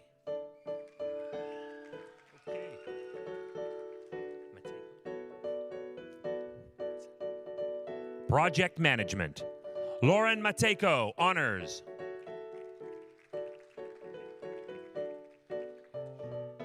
Margesh Amitbai Patel, honors. Yug Kailan Shah, honors.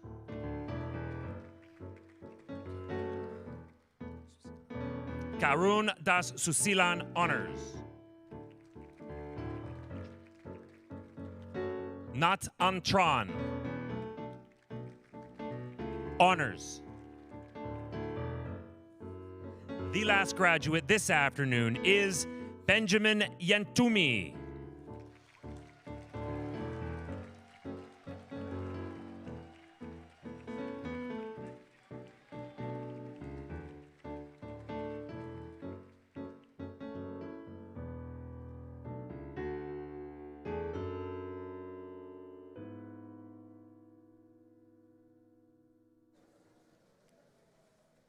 Good afternoon. What a spectacular day, don't you think?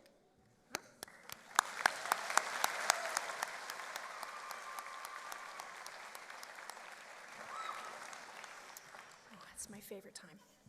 As a member of the Board of Governors of Mohawk College of Applied Arts and Technology, and on behalf of the entire board, I have the honor of admitting today's graduates to Mohawk College's alumni community. We are proud of what you have accomplished, and we look forward to seeing what you'll contribute as highly skilled and future-ready Mohawk graduates. And now you'll be welcomed into the alumni community of graduates of Ontario Colleges of Applied Arts and Technology, an honor bestowed only upon those who have met high standards of conduct and learning. Graduates, at this time, we ask that you please stand if you are able to do so.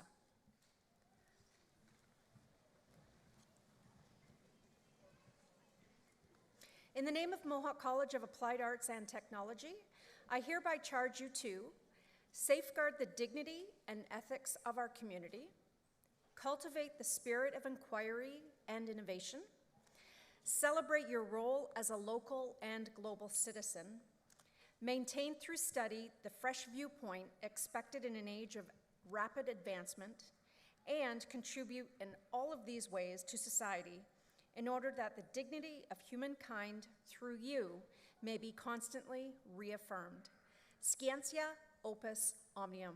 Knowledge is the work of all. Congratulations, graduates.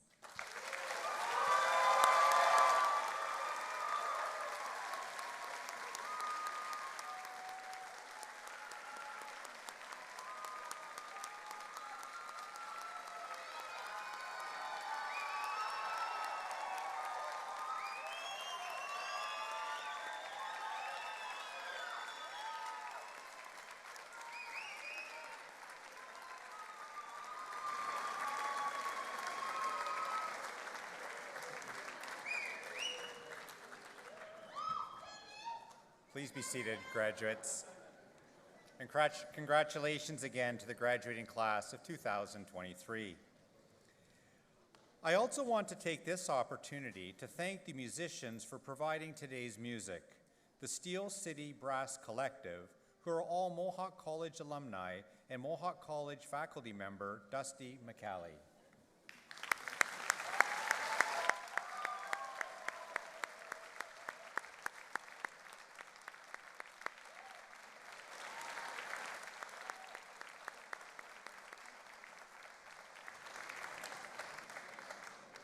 And thank you to the voice behind the curtain who introduced each graduate today, broadcast media alumni Chris May.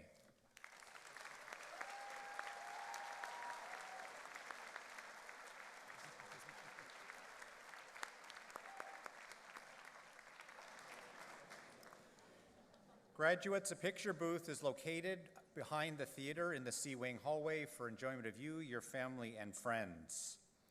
Audience, please remain at your seats until all the graduates have left the theater. And now, graduates, family, and friends, I declare that this convocation ceremony is closed.